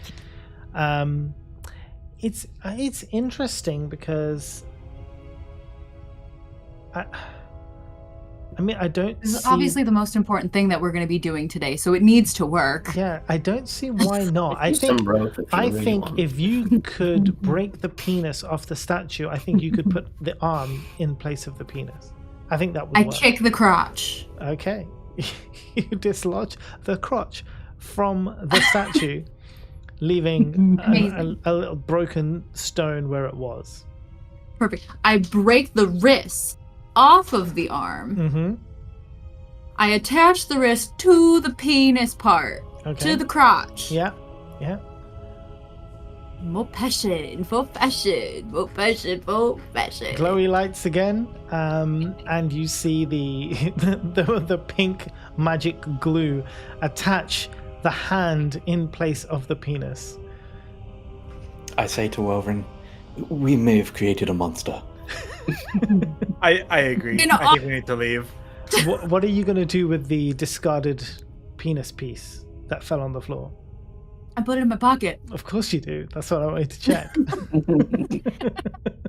I'm sure that will come in handy later on. I can fully see you like taking out a goblin by throwing a penis at its head. Keep that for later, shall we? Totally try putting it in that hole of the first door. It's bigger than 1 inch, this one. Sure, it will fit, guys. Just I'm leaving and going back to the main room. Welverin's had enough of this penis talk.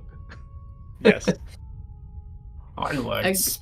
Go to... What's the main... Oh, this main room. Okay, so... this is actually a... Hold on a second. Yes, this is downward. So, annoyingly, I hate this map, but it is what it is. Okay, let's open up this room for you guys. But was the statue fully clothed? No, of course not. It's naked. I just imagined like a Ken doll crotch piece of stone, but I have a penis in my bag? Yeah. Whoa, this is a great day. This is a great day. That's why I gave it to you, man. Okay, so in this room, although it doesn't depict it on this map, very annoyingly, there is 1, 2, 3, 4, 5, 6, 7, 8, 9, 10, 11 pillars in the room. A forest of pillars, if you will. Potentially. There is also a skeleton of a giant constrictor snake up the top half of the northernmost pillar. So there is a pillar kind of right at the top of the room. If I ping it for you, this bloody ping. And there's like a skeleton of a giant snake kind of wrapped around it. There are also, Snickle, you notice that there are words carved in common on the southeast wall. So as you kind of just look around the corner, there are words on, again, I'll ping it for you so that you know, on this wall here, that reads certain death this way. And there's an arrow pointing to that corridor to the south. Certainty of death. You're like, I'm in. Let's go.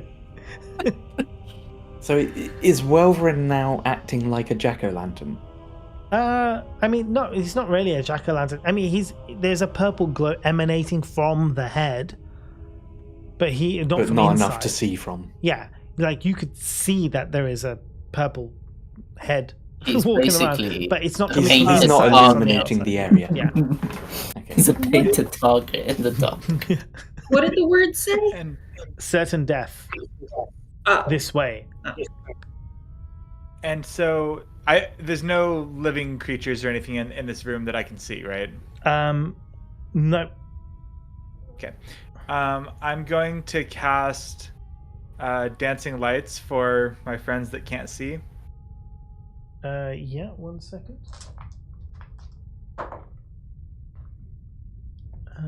Just give me 2 seconds, hold on. And I say to the group, does anybody find it odd that that skeleton was pointing down there and all we did was light some candles and steal ahead? Yeah. Same way. Literally been thinking of nothing else this whole time. We're not like, nothing knows we're here yet. Like in I this don't know if you know that. room of pillars. So,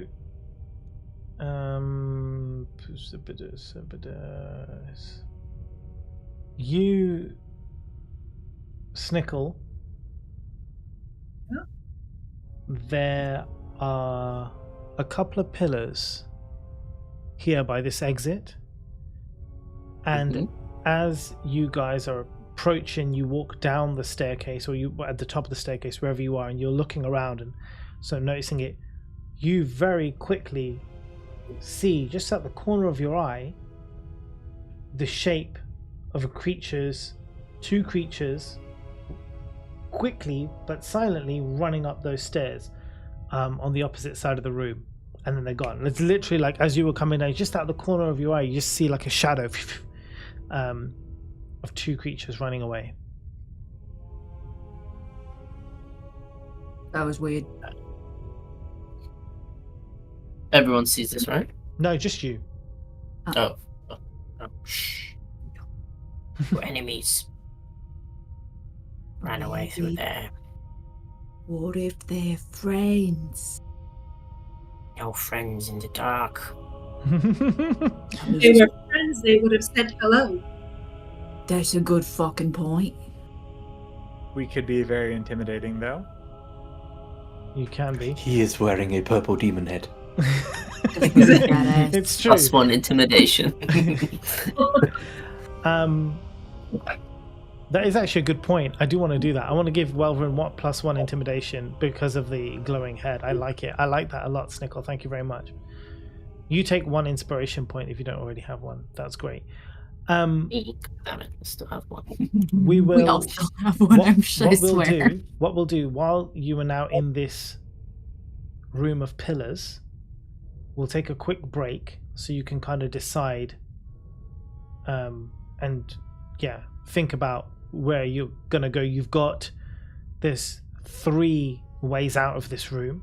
and also things to look at. So I want you guys to like not rush, take your time. So we'll take a quick break. We'll be back. Oh, good treat for Stevie. So we'll be back on the hour. So that's 10 minutes from now. Right? Yeah. Everybody watching, we'll take a break for 10 minutes. We'll return shortly. Everyone get yourself a drink and food and snacks and all the other D&D type things. And I will give Stevie a treat. She heard it. That's why she sets up. Yeah, she eats. Right. Thanks, everyone. I'll put the BRB screen on and we will return shortly. Okay. Bye.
now I we're see back. the RB.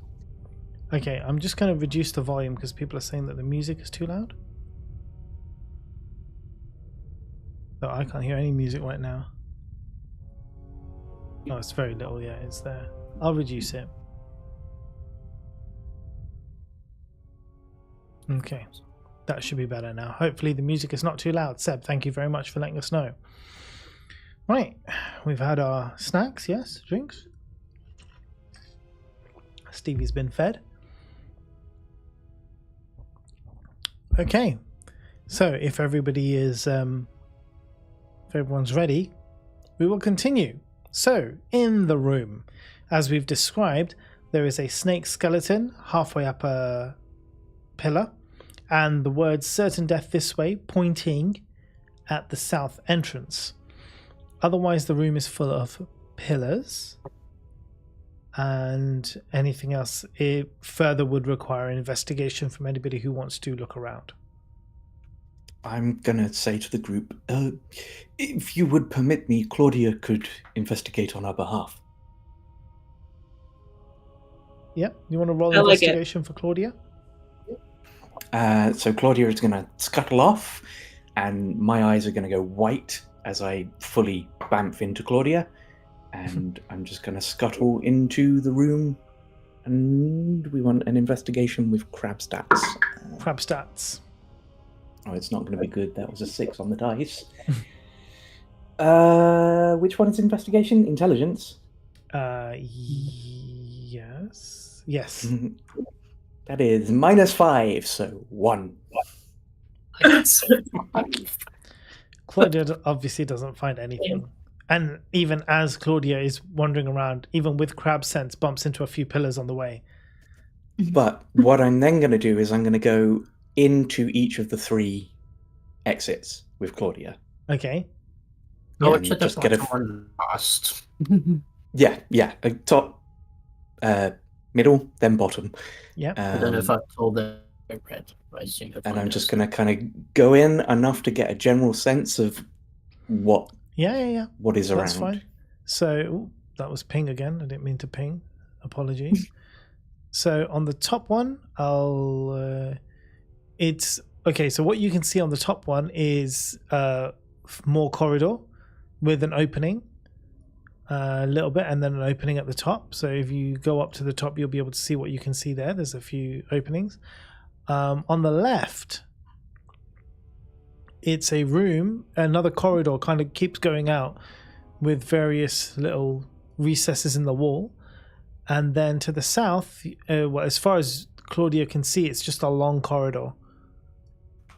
And I can talk, Sayhas can talk whilst Claudia is doing that, so I'm kind of describing each of the 3 Yep.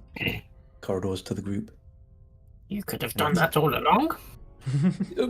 Well, bringing my fey pet into a realm where magic is not allowed, somewhat more tricky. But here, yes. I like it. Is there a direction that we would perhaps want to push further? The writing behind us said beyond the pillar forest. Does that just mean straight from here? Are you ahead? Do we even want to find this Mad Mage? She sounds like a bloody cunt. Does the Mad Mage have anything to do with what Baphomet needs? I believe so. I'm feeling north. Scuttle. North. Okay. Scuttling north. Okay, so what you find scuttling north is... Hold on, I need my map with the numbers on it. Ah. It's a little scout robot. Oh, it's like the Spider-Man drone. Yeah. Mm. Okay, so scouting north. Okay, this is what you're going to find. So there is a obvious door on this side to a room. So if hold on, let me just make that a bit more. Oh, I'm covering it up instead of. There we go. Sorry, there is an obvious door here on the north, on the east side of that corridor. So that corridor goes up east, and then there's a little door there that you can see. As Claudia goes further up north, the big corridor basically goes again in both directions quite far. So it all depends on how far you want Claudia to go and where. So I'll say to the group, perhaps we should see what that door is. I don't know. Claudia won't be able to open it. I tend to agree with you. And I haven't perceived any dangers, have I? No, Claudia hasn't seen anything here yet. How attached are you to Claudia? I can bring Claudia back. Okay. As in, if you were to go further south. Oh, do you want? Oh, so right, you're asking Zehas if he'll send if he send Claudia to certain death. It is a choice, though. I either bring Claudia back or I can change my shape into something else. As that Claudia is one of those abilities. Mm. So perhaps not immediate death if we feel like Claudia still has use. Yes. How long does Claudia stick around for? My druid level, I believe, in hours. In 2024, yeah. Hold on, let me. Wild companion. Expend a use of your wild shape. Disappears after half my druid level in hours. Okay, so 2.5 hours. And what, just disappears back to the Fey realm? Yeah. I will so what say if to the group, I'm a bit worried about the two that ran away. What if they bring back more? and which direction did they go? Left, straight, west. Yeah, they went west. What if Claudia stayed here to keep lookout and we went north? The range. How far is the range of your? That's how it works. I'm curious about the ones like the hallway that people ran away from. That's the one that's right ahead of us, right? Yeah, that's the one. Yeah, that's where they ran through. Worried about. They went up them 100 stairs. feet. 100 And I feet. lose touch. Yeah, I mean, well, it depends how far you want to. I can tell you when you're getting to 100 So- feet distance. If each of these are 10 feet, I'm pretty close to losing touch at the amount we've explored on the northern Yeah. reaches. Go 3 squares in, maybe. That's it. And I can push a little bit more west. Let's do diagonally through the walls. Yeah, well, I mean, it still counts. Cool. For range, diagonal counts. I don't mind. So you guys are going to have to tell me what you want to do. That. I'd like to I'm explore that going door. to bring Claudia back and go west as far as I can go. Okay, so you want to go down that corridor. Yes, please. Okay, so Until you either can a dead always end step. or Yeah, you can always keep going. So going down that corridor now, I can tell you what you see in that corridor if you're going there. 2 seconds. I need to pull up the description. So this hall, again the fucking reveal. Okay, so this hall here, as Claudia goes and looks down there, and then obviously there's then more corridors that go left and right from here. But each of those little alcoves, there in each one of those little niches there's a mirror, a large oval glass mirror in a heavy stone frame. There are 16 mirrors in total, 8 on the top, 8 on the bottom. Claudia wouldn't know this. What Blindsight. numbers? I can't see. Oh, you can't see. Yeah. So Just they're feel just around. flat surfaces to me. Yeah. Yeah. But you can see that they're alcoves. Yes, Yeah. yeah. I'll know they're alcoves, but I won't know they're And mirrors. there's things in them. Right, you wouldn't know they're mirrors. Unless, can she tap on them? I don't know if her little claws would be able to sense. I don't think I the would tell her to do that. Yeah. So no. Okay, I'm going to bring Claudia back to me, and you know, I've been relaying everything to the group, and say, the door seems like an interesting option. It's not something I could investigate with Claudia, or we can have a look at the other corridors. It may perhaps be that those two corridors, the north and the west, meet, as they seem to be heading in the same direction. So one lookout on one spot might not be enough. If we put a lookout on here, why is it? Yeah, that's here. Yeah. Then we could go down the doorway corridor and have a look out there, and then that range would be a lot closer.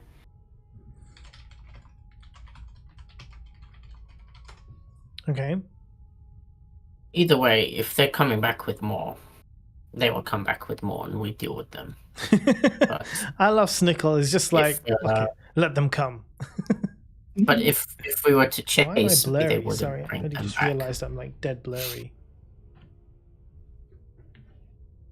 You look there we go. fine on stream.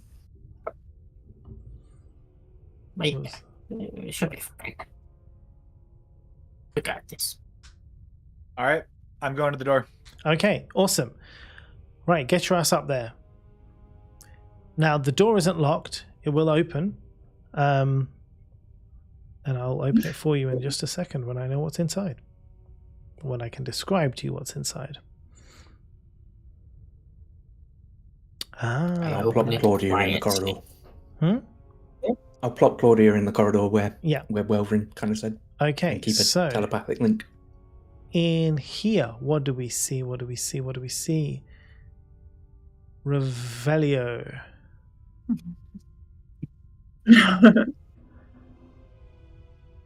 Ooh. This room here, as you walk into it, so what do you see? You see a few things, and you hear some stuff too. So let's get that all sorted out. There is wooden armor that stands kind of in the middle of the room, and you can see on that wooden armor that there is a faintly glowing longsword stabbed into it.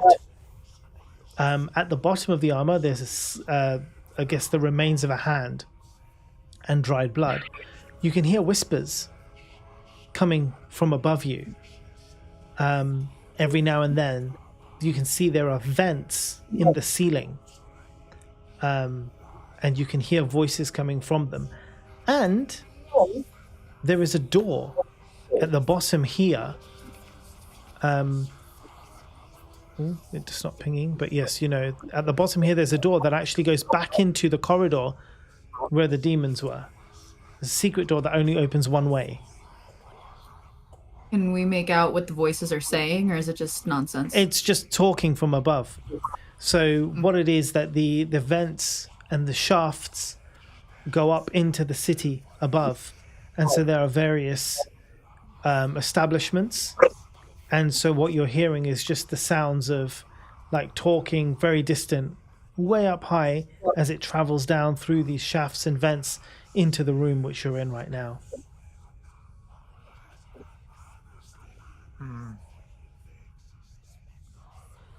What's the sword? The sword. Okay, you want to check out the sword. Are you going to get it? Are you proficient with a long sword? Yeah, I'm just asking who wants the sword. Oh, who wants the sword? As in, who wants to pick it up? Not me. Can I see? Can you see? You can see the sword because it glows. You can see Welvrin's head because it glows. I was like, can you see what? Oh, wait. Can I do... I mean, I might not be the best person for this, but I want to kind of... I'm not going to cast Detect Magic, but I want to kind of see if I can see anything iffy about the sword, and perhaps touching it would be an instant death for whoever touches it or something. I guess you would... You'll need to do an Arcana check, but you want to do it without touching the sword, right? Okay, so you're going to need to... I guess you're going to have to use Detect Magic initially. You'll require a spell, but you're also going to have to do an Arcana check as well. Because you don't want to touch this sword, but you're effectively wanting to investigate it, so it's going to take a lot of power. Oh, go on then. I'll do another Detect Magic. Just don't need healing, guys. You've got potions. You're fine. Right, so does Detect Magic get anything interesting? Yeah, so Detect Magic, instantly you know the sword is magical. Is it trapped, though? Do I sense any magical traps? Do your Arcana check for me.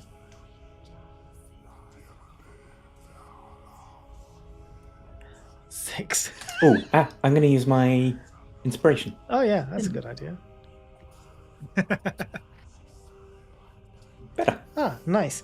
Okay, so there's not any traps as such, but you do detect, I guess, a sense of... How can I put this in a way to describe it? It's weird, but you know how like you have to attune to magical objects, right?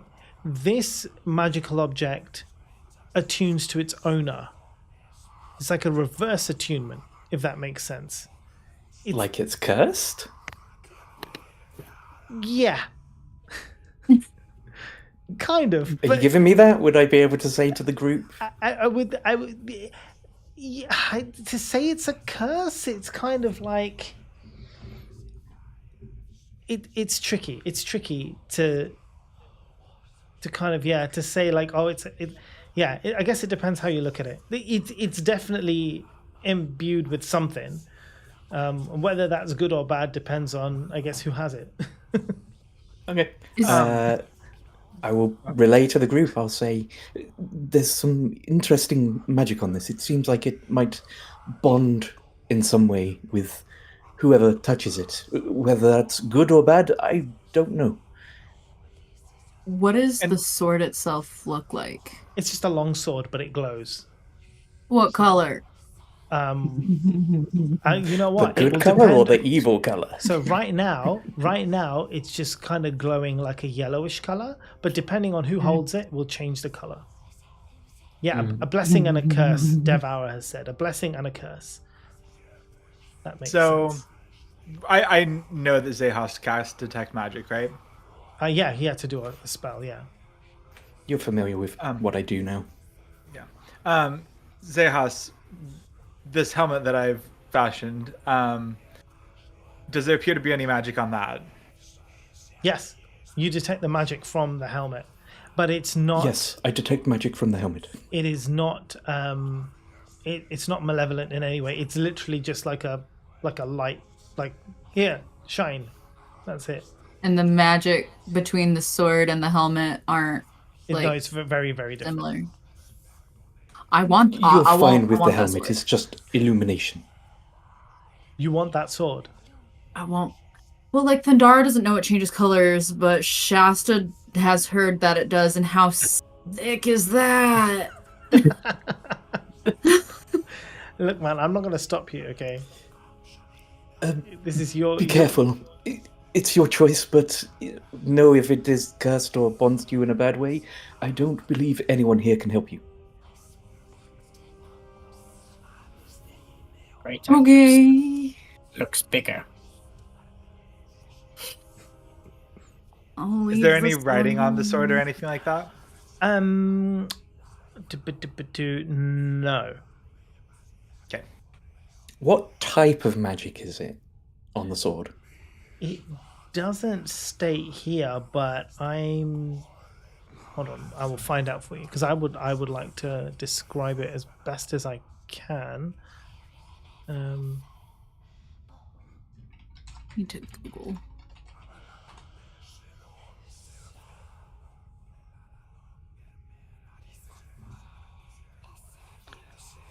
So give me a second.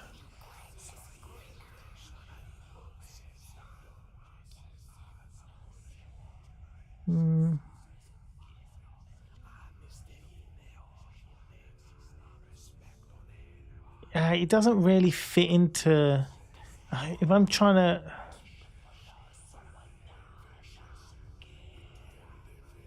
Yeah, it doesn't really fit into any of the magic schools, which is really annoying. I might be able to pull it out without touching it. Yeah? What are you thinking? And cast Thorn Whip on it. Oh, yeah, that's... And trip. Yeah, actually, that's not a bad idea. You can do. It does do damage, but I mean, sure. yeah, I don't think it's going to Damage to affect an a magical object is a item. thing. Yeah. Yeah. So, but it pulls it up to 10 feet closer to you, so in theory that just can cast that as a cantrip. That's totally fine. Okay. You do that, it comes out easily from the armor and now lies at your feet. It's still glowing. Still glowing. Okay. Well, Perhaps you can use your whip to put it in the bag of holding so we can at least take it with us and take it somewhere who can investigate what it is. Open the bag. Let me aim this. Oh, God. Oh, I love that so much. Wait. What's up, Thundara? Now watch me whip. I turn into a horse. Watch me, nay, nay. Don't say that because I will make it happen then.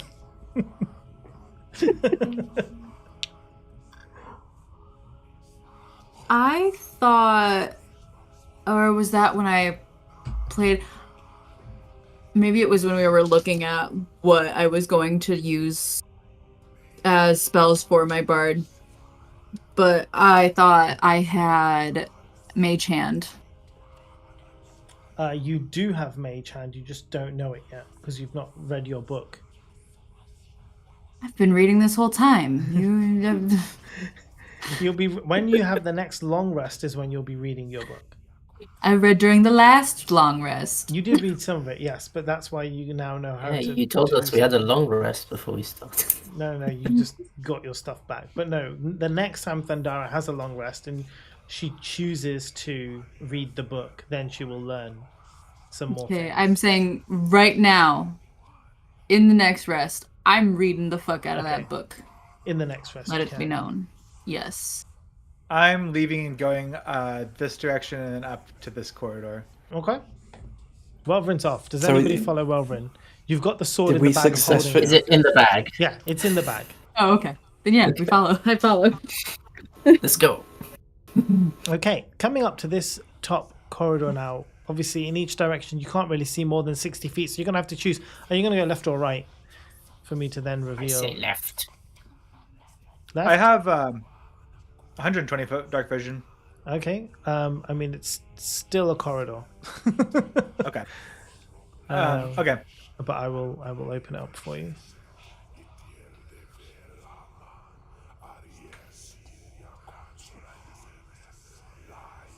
I start walking left. Yeah, I was gonna say I want to go left. Yeah. I am on Thundara's shoulder now. Okay, so hold on a second. Let me get up to where you guys are and pull this screen over here. What's Right, this so there white is square on the top left? a opening now to the top I think he just... here from where you guys are. Give me 2 seconds and I'll tell you what's there. Dub-dub-dub-da-ba. Right. So wait. Are you going in or are you what are you doing? Let me peek around the corners wherever we Okay. go. On top of Thundara, gain Okay. height as well. So you got the height. With the goblin eyes. Right. You've got your okay. That's good. Now, you notice, and they don't notice you because actually, Thundari, roll me a stealth check. Because Okie Snickle's on dokie. your shoulder, so I want a stealth check from you. Stealth and Don't need that anymore. dexterity and wisdom are swapped. My dexterity and wisdom are the same. What was the point of swapping those? No, because it will be your no. It was your dexterity and intelligence are swapped. Oh, So your dexterity right, is now duh. -3 or whatever it was. Okay, so I should be rolling something with intelligence then? Yeah. Okay. Let's do a history.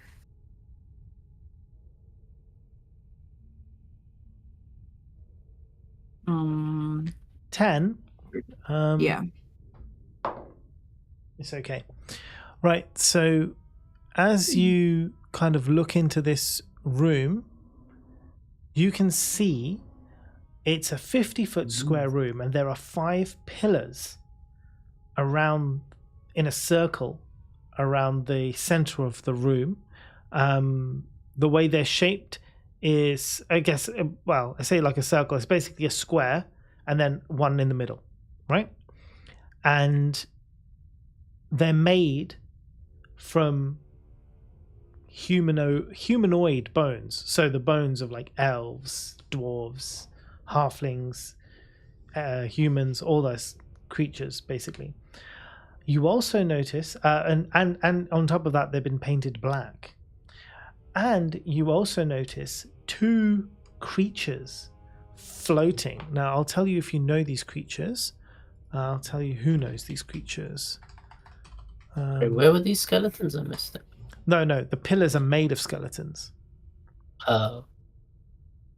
Give me 2 seconds. I'm just trying to see if you would know these creatures. Snickle. Totally would. Yes, like I totally would. I would know this one. I just need to see where they come from, and then I will know. No, neither of you will know these creatures, but I can describe to you what they look like. Imagine a brain with tentacles and a beak, and it's floating around. I will put a picture in here for you guys. Give me 1 second.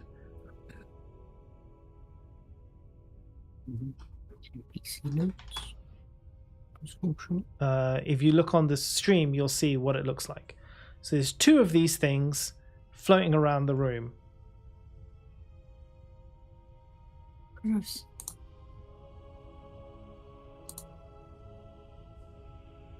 Yeah, Nice. happy? Good. Tasty. They are kind of, I guess at the moment, they're just floating around. You can see across the floor as well, there is just, I guess, strewn across the floor are the gnawed bones of, I guess, well, I mean, creatures that have been eaten. That's all you see in this room. No doors or anything? No, nothing else. What's the distance inside there? Where exactly are they? Are they They're like just in floating a around top between the left pillars. corner? Right now, they don't see you. Has that been relayed to the rest of us? Yeah, I tell them what we see. Let's go back inside and tell them, and see what we want to do. Yeah, Out of sight. that's a good idea. Just shout at Thunder. It's just like, guys, you know what we see. It's like being I thought they were like stealth. right behind us. I just figured we turned around and was like, hey. Hey. Is anything glowing inside that would help me be able No. to see? Marcy's like, I "Fuck, mean, I you hate could that I just can't-" light a torch. Walfrin's glowing anyway. I mean, at this If point, we I would light a agree with torch, you. these creatures might see us. Yeah. And That's fair. if there is nothing else in that room of interest, maybe we avoid it. I say we avoid it. I agree. I like that, and I light a torch since Welvern's glowing anyway. Nice. Now everyone can see. I wind the rope back up and put it in my bag. I'm gonna come down. Could be this hidden direction. doors. There sure Guys. could be. Bye. Bye. So it's a group of 5 level 5 players are just gonna run away from these 2 enemies because they look a bit weird. Look, can I just leave, like, do a spell? Yeah. What spell are you going to do? Can I do a spell? It's like called Cordon of Arrows, but I want to sneakily put the spell in there and go follow my friends. Okay, and what does it do? What's the spell? Cordon of Arrows. Mm-hmm. You touch up to 4 non-magical arrows or bolts, plant them in the ground in your space. It basically fires off within 30 range at enemies every turn. So Nice. I'm just to attack So them you and touch we up run to away. 4 non-magical arrows or bolts and plant them in the ground in your space. Until the spell ends, the ammunition can't be physically uprooted, and whenever a creature other than you enters that space within 30 feet of the ammunition for the first time, or on a turn or ends its turn there, 1 piece of ammunition flies up to strike it. The creature must succeed on a dexterity saving throw or take 2d4 piercing damage. The piece of ammunition is then destroyed. The spell ends when none of the ammunition remains planted in the ground. When you cast this spell, you can designate any creatures you choose and the spell ignores them. And if you do it at a higher level, the amount of ammunition that can be affected increases by 2 for each spell slot above level 2. 2d4 piercing damage on each one.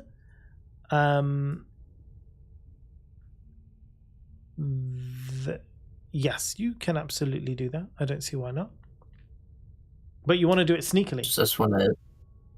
Yeah, I'll attempt to like cast it sneakily and run away. Whatever happens. All right. Okay. So this requires, speaking and gesturing and everything else. So you can absolutely try. I'm gonna then say that firstly, obviously, you're going to have to do. You're going to have to do a stealth check first to see how stealthily you can manage this, and it's going to be against their like passive perception. I got this. Okay. Ooh. Oh, 25. you're good. Yeah, you're absolutely fine. Yeah. You can cast your spell. Okay. And then you run. Yeah. I cast it basically like on the first block inside, and it should just generate attacks. Yeah. There's 4 arrows, but and then I run back to the group. Whatever. In theory, they don't know who did it, so. And did you do it with 4 arrows? Yeah, I can only do 4 at this point. 4d4 damages, basically. If they succeed if they don't succeed dexterity saving 15, I think. 10. As you kind of run back down the corridor, you hear these kind of like bird-like screams coming from the room behind you as the arrows kind of like fly. So it's like ah, and they're just like screaming. And you just run off. I don't know if they died or not. No, because we didn't get the 50 experience pop up. No. In the distance. Guys, I may have done a thing, but I'm sure we're fine. I may have done a thing. I love that. As we were. So much. Okay, right. So you're going to go on the other side of the corridor now. Yep. Okay, brilliant. So there's a few things here. Let's talk about them. Firstly, let me pull up this map here so you guys can see, or everyone else can see. So we're coming out into here. It is another corridor. There's a door up to the top, and then there is another area here to the right, which, if I can erase it, Oh, would you look at that? Goes there.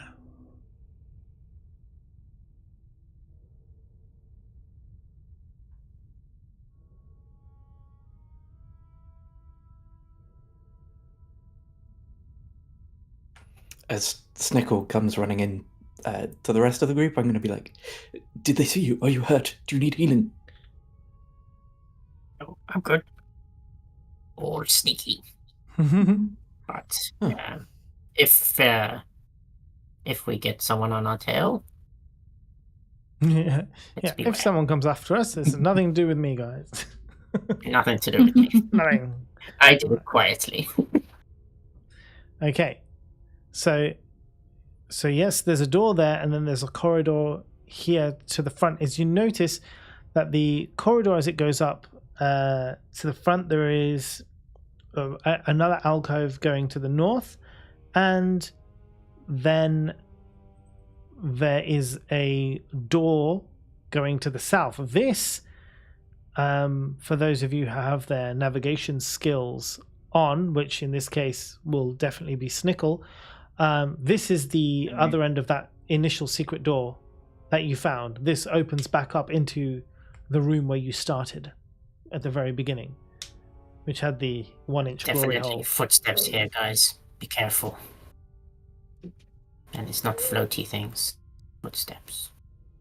Should we perhaps try and prop open the door so that we have a quick escape back to the well?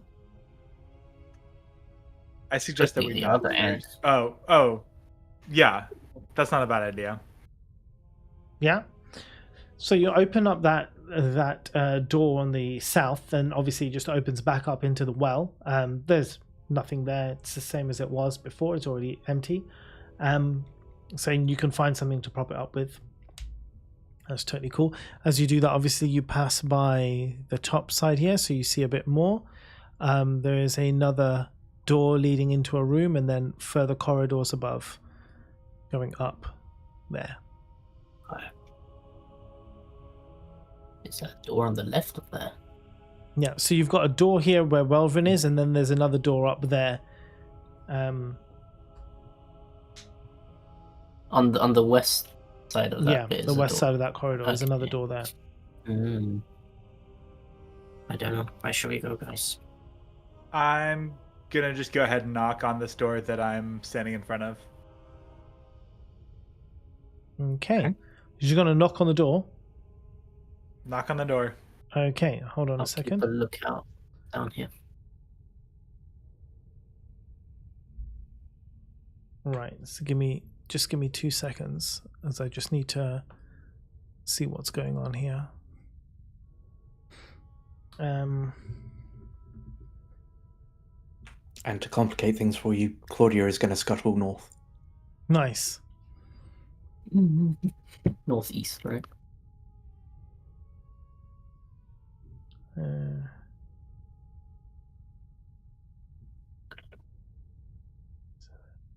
So yeah, Thundara's wandered off. Adventures.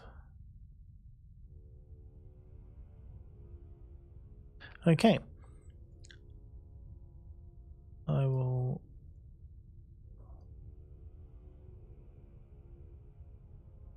just set up this map a little bit. I need to put some objects in this room.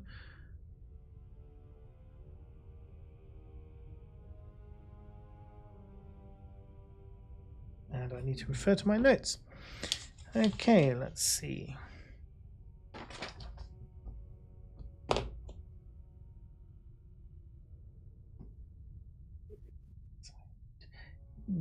Can everybody, before you enter or anything else, I need to do some checks before you enter the room.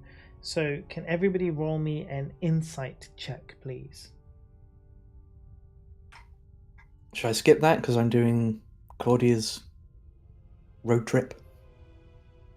Oh, yes, that's fine. So 21. Snickle, Welvrin, Marcy got 6. Zehas is skipping, and Thundara got a 13. Okay, That's cool. You let me know when you want to enter the room.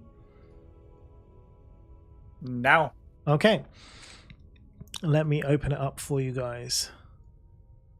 Let's go, baby. Ah. Ooh. Vampires. So, Here. Very cool. entering Very the room,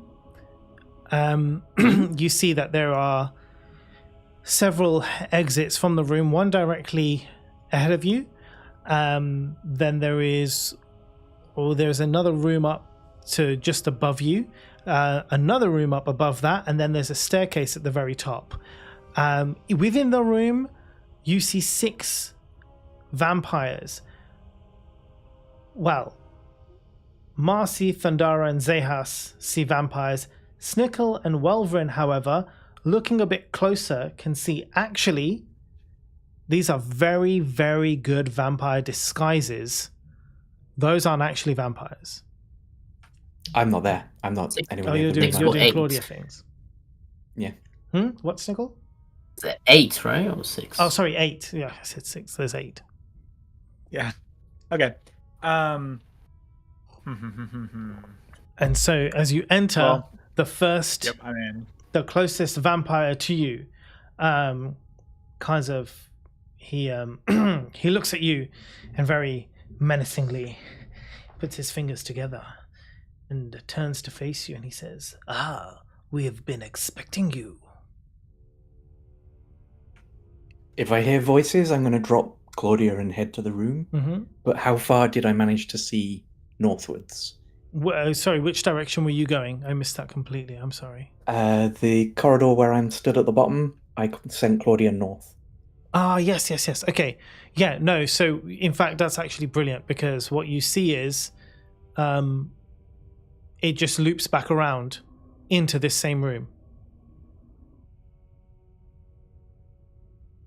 At the top, I've opened it up for you so you can actually see where it loops back around into the same room. So I guess I should do an insight check now? Yeah, you can do. As you enter the room, you do an insight check. Yeah, you also know that these are not vampires. I would like to ask why they were expecting us. Sorry, I'm just putting everyone in the room. Is that okay? Yeah. Marcy Mhm. as well? Is that cool? Yes. Yes. We've seen vampires. These aren't vampires. They look like vampires to me. Very Is good. there light other than from me in this room? Yeah, so this room actually has some sconces on the wall. So there are, like, it's lit, there are torches in this particular room. Is there an empty one I can put mine into near me? No. Okay. I put it on the ground Okay, that's fine. and I pull out my quarterstaff. Just Yeah. wanna So before we start the conversation, as you're all in there, I will kind of describe the room to you. Because obviously you've walked in, they've said we're expecting you. Welvrin says, why were you expecting us? We'll continue that conversation in just a moment. I will just tell you what you see in the room. There are 3 large statues in the middle of the room. They're about 6 foot tall, and they depict nobles, and they're all wearing kind of decorative plate armor. At the bottom of one of the statues, there is a pile of bones and a broken staff, and you can't see it, you can't read them from here, but you can see, like, at the bottom of each statue there's also like a plate describing each statue. What else have we got? We've got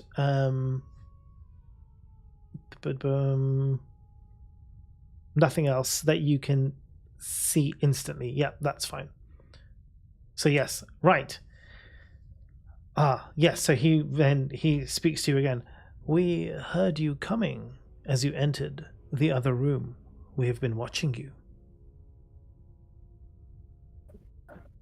Not creepy at all. Do we know Why are if they're you just like pretending to be vampires? dudes? I don't know what you mean Yeah, well, that. by pretend. We are definitely vampires. Look, You're definitely are. not. No, we are definitely vampires. You can drop the act. This is silly. The other one, one of them is like, boss, he's onto us. No, shh. Ask your friends. We are definitely vampires, yes? Looks at Thundara. Looks at Marcella. I sure you're- grab my head and I'm like, they do look like vampires. See, we are definitely It's okay, vampires. Thundara. I'm sure your trickery works on some people, but the rest of us are smart. We can see through it. I am smart. Yeah. So at this point now, Thundara and Marcella, you see through their disguises. You actually see that these are humans, very well dressed as vampires, very convincing. The fangs and everything. It's like top-notch quality gear that they have. But yes, they definitely weren't able to fool you all. So now, kind of, the jig is up, as it were. They draw their weapons. They don't attack you though. They draw their weapons and they look to you, and they're like, "All right, fine, you found us. Okay, fine. We're not vampires, but you know what? We are trouble. We are menacing, but we're not terrible people. We can help you for a price." It's a very good disguise, I would say. Did you get it from the Yodi spirit of Halloween? We made these ones ourselves. We are quite proficient entertainers, or used to be once upon a time. You're entertainers? What are you doing hiding down here pretending to be vampires, trying to con people? In this economy, we all got to make do what we can. I pull out my flute. This is where we live now. I would like to ask them, we're looking for an Alistair. Do you know who I speak of? Alistair? You mean the Mad Mage? Yeah. I mean, we know of him. Have we seen him? No. Do we want to see him? No. We'll just kind of keep out of his way. But if you go looking for him, you'll definitely need safe passage out of this place. I tell you, we're not the only menacing ones around here. You'll find way worse. So, again, we're happy to help you along. We'll guide you the right way. Get you out of this little place. It'll just cost you a bit of money, that's all. How about this? You point us in the right direction and we let you live. +1 to intimidation. Let us live. You hear this guy? And +1 to intimidation. yeah. +1 to intimidation. Oh shit, that's true. Okay. I think about it and I look at Welford and I slowly put my flute away. You roll your intimidation +1 and whatever else it is plus. Get your high charisma. Oh, that's a 22. Yeah. It's a 22. Yeah, I mean he got a 17. So he starts to laugh, and all of his guys start laughing, and then he kind of like sees the glowing skull, and through the holes he sees your eyes and the fire in your eyes, and then he's like, ha ha ha ha, and one of his guys is still laughing, ha ha ha. He's like, shut up.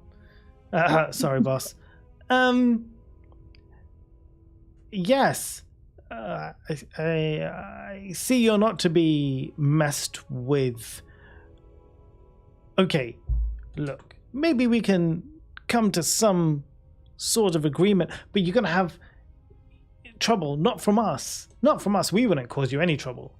But, there are a group of bugbears around here somewhere, and, that's not a disguise. They will definitely come after you. I could tell you where they are. That might help. But, yeah. That's the best I can do. You're muted. Who? Thank you. No. Well, while this is happening, can I go into this doorway I mean, you or can. this hallway? Yeah. Just to kind of scope it out. Yeah, sure. So what you see there, I'll tell you in a second. And I'll say to Welvin, does that sound amicable enough to not kill them? I have a good feeling about this. So all this is just another door that leads back into that existing corridor. Oh, okay. But as you kind of explore it and you see the door, I mean, it's up to you whether you open it or not. I do, because I would. Because you would. So, oops, sorry, wrong button. So as you open the door, you see it's actually hooked up to a bunch of, well, weird as it sounds, it's like a bunch of like plates and like cutlery and stuff. So when you open the door, it all smashes to the ground. So as these lot are talking in the other room, all of a sudden there's just a massive sound of like smashing and clattering and breaking pots and stuff. I yell, sorry! Fool of a took. So, yeah. Throw yourself in next time. And how does that fit into your vampire ruse? The banging plates? Yes. Safety measure? I would suggest you tell us about the bugbears and then make your way back to the surface. You're clearly not built for this. Yeah, we can't leave. We kind of live here now. Like if we go back up there, they'll kill us. And besides, we don't want to leave. It's nice here. Who's they? Well, the authorities. We're wanted, Your entertainment was wanted that criminals. Bad? Well, we used to be entertainers. Now we're hardened criminals. But you've been disguising yourself as vampires, yes? To be even more hardened criminals. Well, would they recognize you? I mean, yeah, maybe not. This is a good point. We could go, and then one of his guys is like, but boss, I don't want to go. I like it here. So yeah, we like it here. We want to live here. You can't make us go back up there. No, it's merely a suggestion. If this is the life you would like, then who am I to judge? Yeah, you can't Bugbears. judge us. We love it here. Let's Thundara off exploring some more. What's this way? What's over here? I like that everyone else is like in this, you're just like, let's just go and look around. I mean, this is going to open up a lot more kind of doors. Well, I was asking, I meant to ask the vampires, what will we find if we go on this way? Yeah, good question. What will you find when you go down that way? I'll tell you.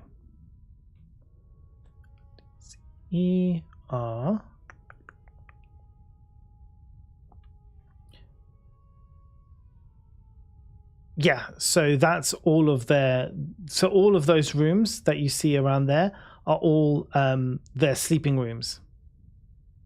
So there's one room where the captain stays, and then the other rooms are where the rest of the bandits sleep. Are they? I would like to just kind of go and peruse their rooms. Excuse me, miss, where do you think you're going? Don't mind her. Pay attention to us. Hey, but And our I'll kind of stuff point is to over Welvin there. and myself. What if she steals She's an it? investigator. This is what she does. But what if she steals our stuff? Inspection. We are official investigators. Yes, inspectors. You're gonna do your deception now. Who, me? No, Zahas said it.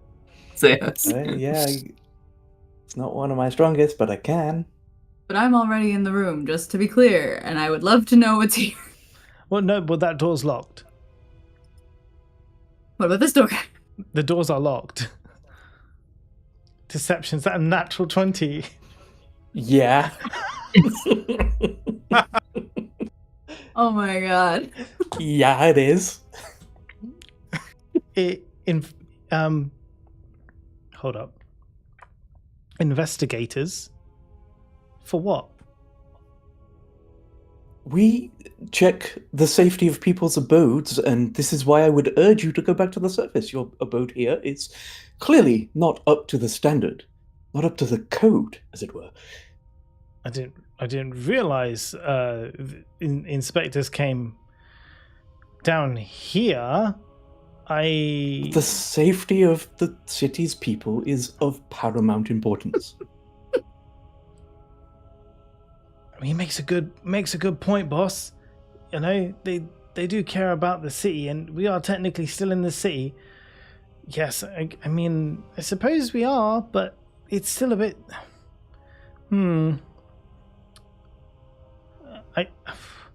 I mean, I can't.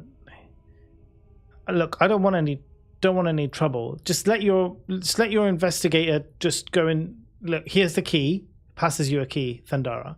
Just let your investigator do their job. Just don't report us or anything, please. Well, that depends. Tell us about the rest of the area. Yeah. So, you will find some very evil, not like us, but very, very evil bugbears and goblins. They're in cahoots. They're working for the Xanathar Guild. Is that Xanathar? He's a crime lord. But you already know that because you're investigators. You're probably looking for him, not even us. You know what? They're down the south. Away from here. The other way. The south and to the west. You have to go through a hall of weird mirrors. Don't look in the mirrors. Just run straight down there. And you'll find they've got an outpost over there, and you don't even need to be down this side of the dungeon.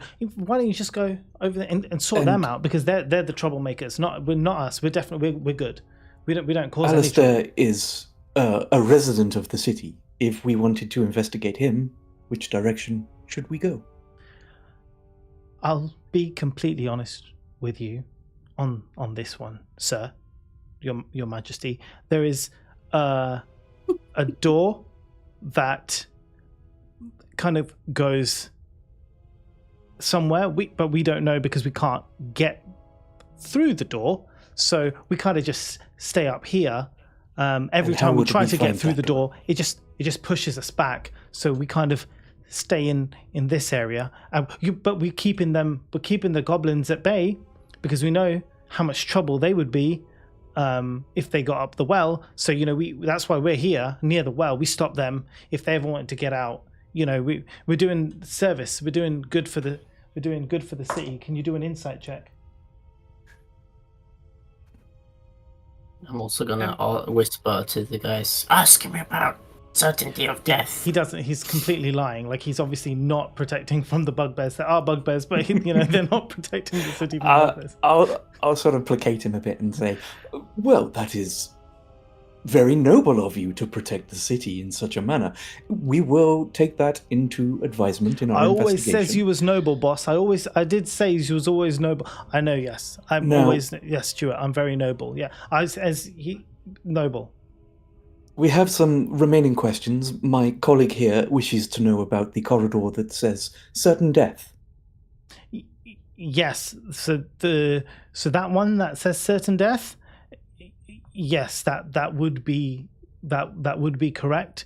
But that is also, I mean, there's a lot of traps. We did lose a couple of guys down there, so we never really went much further. We kind of explored it a little bit. 2 people died. We thought, you know what? We don't really need to go down there anymore. So we'll just stop and maybe keep away from there. Sorry for your loss, even though you seem somewhat cavalier about it. It was a while ago. So what is up those stairs? And I'll point to the back of the room. Oh yeah, just I mean that's a whole other. Yeah, there's a lot of things.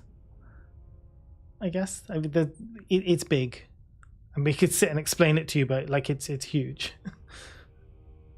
I come back in and I go, Marcy, I can't figure out this key. It's stupid and small and it's slipping between my fingers. I go help her with the key.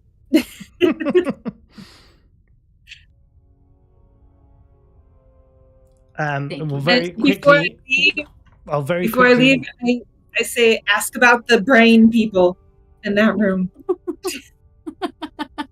And then I leave. So I can describe to you kind of like what you see in all of these different rooms, but they are basically sleeping quarters, which have, well, I guess a lot of items. It depends on how much of those items you want to take or not take. I'm going to say, Not take, that's silly. Reverend, why don't you continue questioning our friends here, and I'm going to Claudia scuttle up those stairs. Okay. So you're going to do that. I will quickly tell you what's inside these rooms so that you can go around and take a look at or see what you want. So all of the people obviously out. They're all in the middle here. There is see anything worth taking? Tables, clothes,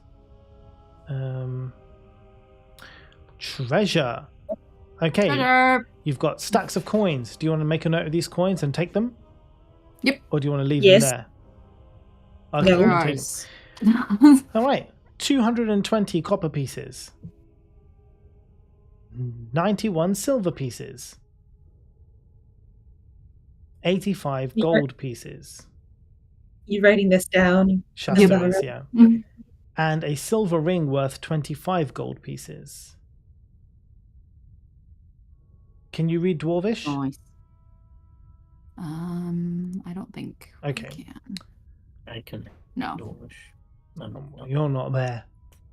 Would I know that he does by now? What Um, is you wouldn't recognize the lettering on it, but so there's basically writing on it that you won't recognize. Yes, Gotcha. Marcy? what is it on like the wall or something, or is it On the like, ring. It's on the ring. Oh, so okay, so we just take it and we'll ask. Yeah. Like, I know how this story goes. In the other room, there are some sleeping bags. There's eight sleeping bags. Each one of those 8 sleeping bags, inside each sleeping bag, there is a pouch, and in each one of those pouches is 4 gold pieces. So you've got 8 pouches, each with 4 gold. I would like to take the gold. I would like to take the gold from the first pouch Mm-hmm. and put it in the bag, the second pouch, and then just leave. Nice. What is Thundara's alignment, just out of interest? Right now, it's going to be chaos. Okay, brilliant. Now you're saying Claudia's going to go scuttle up to the north. Is that right? Yes, please, up those stairs. All I want right, to see okay. what the big area is. Okay, so as Claudia goes up the corridor, the path goes up, left. I'll open it up for you in a second. But it enters into a large room, which has I don't know, Claudia can't really see, so it's just a big, large room that it opens up into. And I wonder if I can open it up on this map. I think I can. Unless it's lit. If it's lit, Claudia can see. Okay, hold on a second. I'll check on that for you in just a moment. But first, let me open it up. So Claudia's And this weird, like, winding hallway looking thing, that's all the same bedroom over to where I am in now. That's all. Yes. So these are just okay. different doors going into different bedrooms. Okay. And people are just, in different areas. So Gotcha. as Claudia's exploring, so I see it comes to room, but actually that's not true because she comes to a door before that room. So now you know that there's a big hall, but basically there's a door there. So she's not going to be able to walk through it. Zehas, our friends here said that there was a lot of area up the stairs. What can you tell me about it? So I will relay what I am seeing. Mm-hmm. And do the vampires know that he's connected to Claudia? No, they won't know that. But Okay. a little crab just scuttles across the floor is a bit weird. But Yeah, and my eyes have gone white. So Yeah. What I'm gonna ask them? What's beyond the door? That's our headquarters. insight check. Yeah, do it. 14. 18. He's not lying. Are there more of you, or is this all of you? No, there's more. We're just in this part, but there's more up there. So maybe you don't need to investigate all of us. Maybe this is okay, and then you can go home. I'm gonna turn to Zehas and do you smell mold? I smell mold. It is definitely giving me sense of black mold. Yes. I think we need to investigate. What does mold? What does mold mean? Oh, it causes all sorts of horrible breathing problems. Let me explain to you in excruciatingly high level of detail what mold is. And I describe it for like 2 minutes. Okay, so It's definitely a failure on your report that we're going to generate. Yeah, okay. I'll tell you that. Okay, look, no, we don't. We don't need any trouble from Inspector. I'll tell you what. Let me just go up and talk to my boss and just say that the inspectors are coming and to not try and kill you. You're a sort of organization, are you? Well, yes. Well, What do you call yourselves? I guess we have. It's a pretty cool name. We're called the Undertakers. The Undertakers, because you're under and you take. Because we kill people who want to cause trouble and I dispose prefer of their my bodies. suggestion. Interesting. Are you registered with the Business Bureau of Waterdeep? Not. Make a note, Welverin. That should go into the investigation. It's Absolutely, and I'll scribble furiously in my notebook. now, yes. Let me go and clear this up with the boss, and then you'll be free to investigate. Come with ya. We can tell them together. Yeah, I mean, you could, but then he might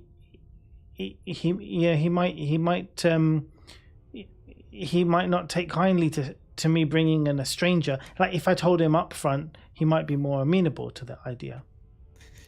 Is he seeming? Yeah, is he seeming like he is scared his boss is going to kill him for this? Yeah. Okay. I think I will turn to Welverin and say, perhaps we don't need to investigate further.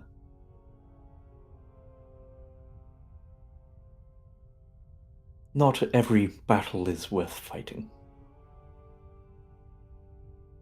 Fair enough. Did I hear somebody say something about all of Mia's? Yes, the direction that is not the one that is certain death apparently has mirrors. I would like And to go we there. do not look at them. may- Excuse me? We may have to cover Thundara's eyes. Pardon me? Wilburn cast darkness in there. Yes. This is the bullshittiest of bullshit days. I love it. Okay, that's good. So the captain of this particular room who's been talking with you is like, so that's it? No investigation? We're passed? Everything's okay? Well, I wouldn't go that far. I would say that perhaps you are not right for this organization that you are in, and you and your colleagues here may be better placed in the surface. We'll think about it. But thank you. Marcy, what did you want to say? I wanted to ask about the brain people and the room that's in there, and what's about the pillars and stuff. Oh. Yeah, you mean the Grells? We just try to avoid that room, really. I mean, have you seen them?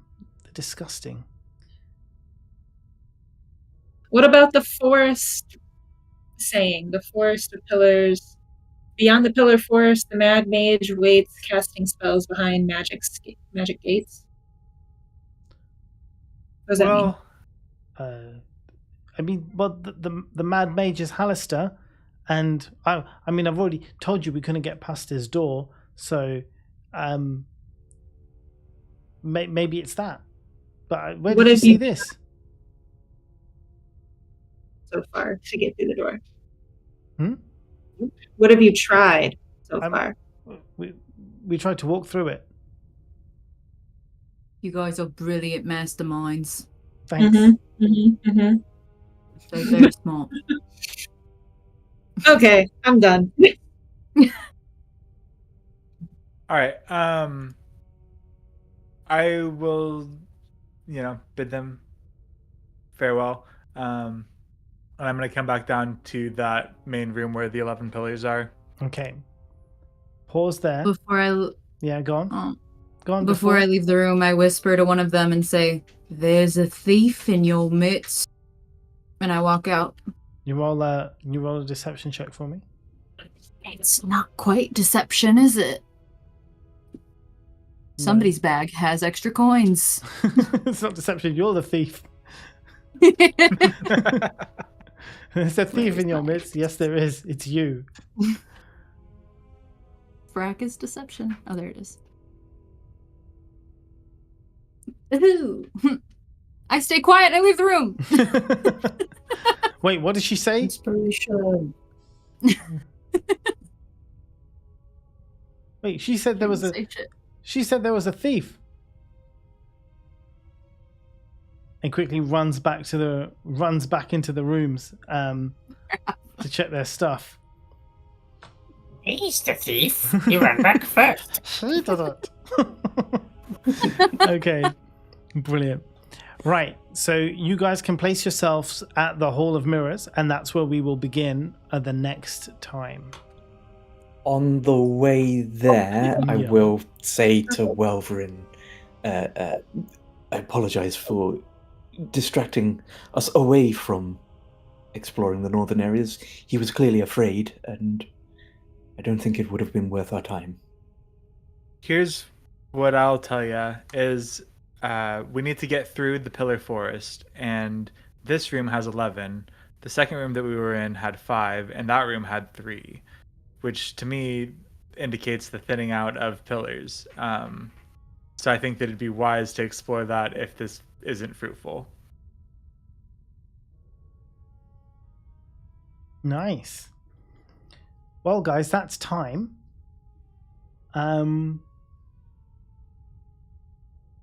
How was that? So it's still the very, very beginning of this adventure. But yeah, here you are in a dungeon of dungeons. Probably the biggest dungeon ever made. Ever. So yes, that's fun. I hope you have notes for this session and what's happened. We'll talk about those on the Discord and put them for next time so we know what's going on. And otherwise, anything from you guys? Any particular moments of interest or highlights? For me, it was Welvrin donning the hollow head. I thought that was a great moment. That was sick. I'm pretty pleased with that. As heck.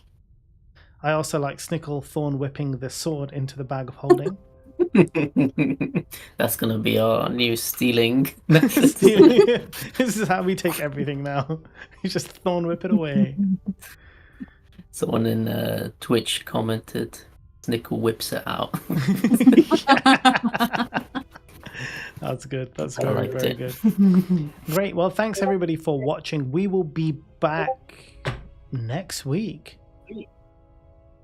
We're actually not skipping a week. We'll be back next week. GG. I'll just double check that actually, but I think that's correct. In December, yeah, December the 7th, we will be back with D&D again, and the 14th. God damn! Look at us go. And then we take a break for Christmas. So the next 2 weeks we've got D&D, then we'll take a break for Christmas. Yes, brilliant. Thanks everybody for watching. Have a great evening. Obviously, we won't raid out anywhere, but yeah, we'll see you all again next week. I'll be streaming on Thursday, I think. Yes, and I mean, all of the people in here. Well, I say all again. Some of the people in here are also streamers, so you can check out Kim. You can check out Shasta. You can check out CG. If we shout them out, I guess. I got it. You got it. See, she's already on the case. It's perfect. Shasta's also my mod, so I don't need to do these things. Got you.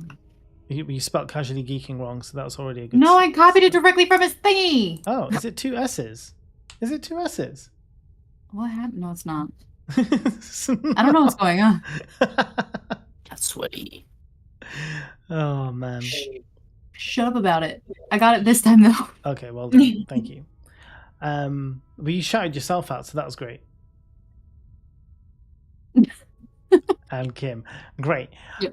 Thanks everybody for watching. Thanks on the YouTube. Thanks on Twitch. And yeah, we'll see you all very, very soon. Bye.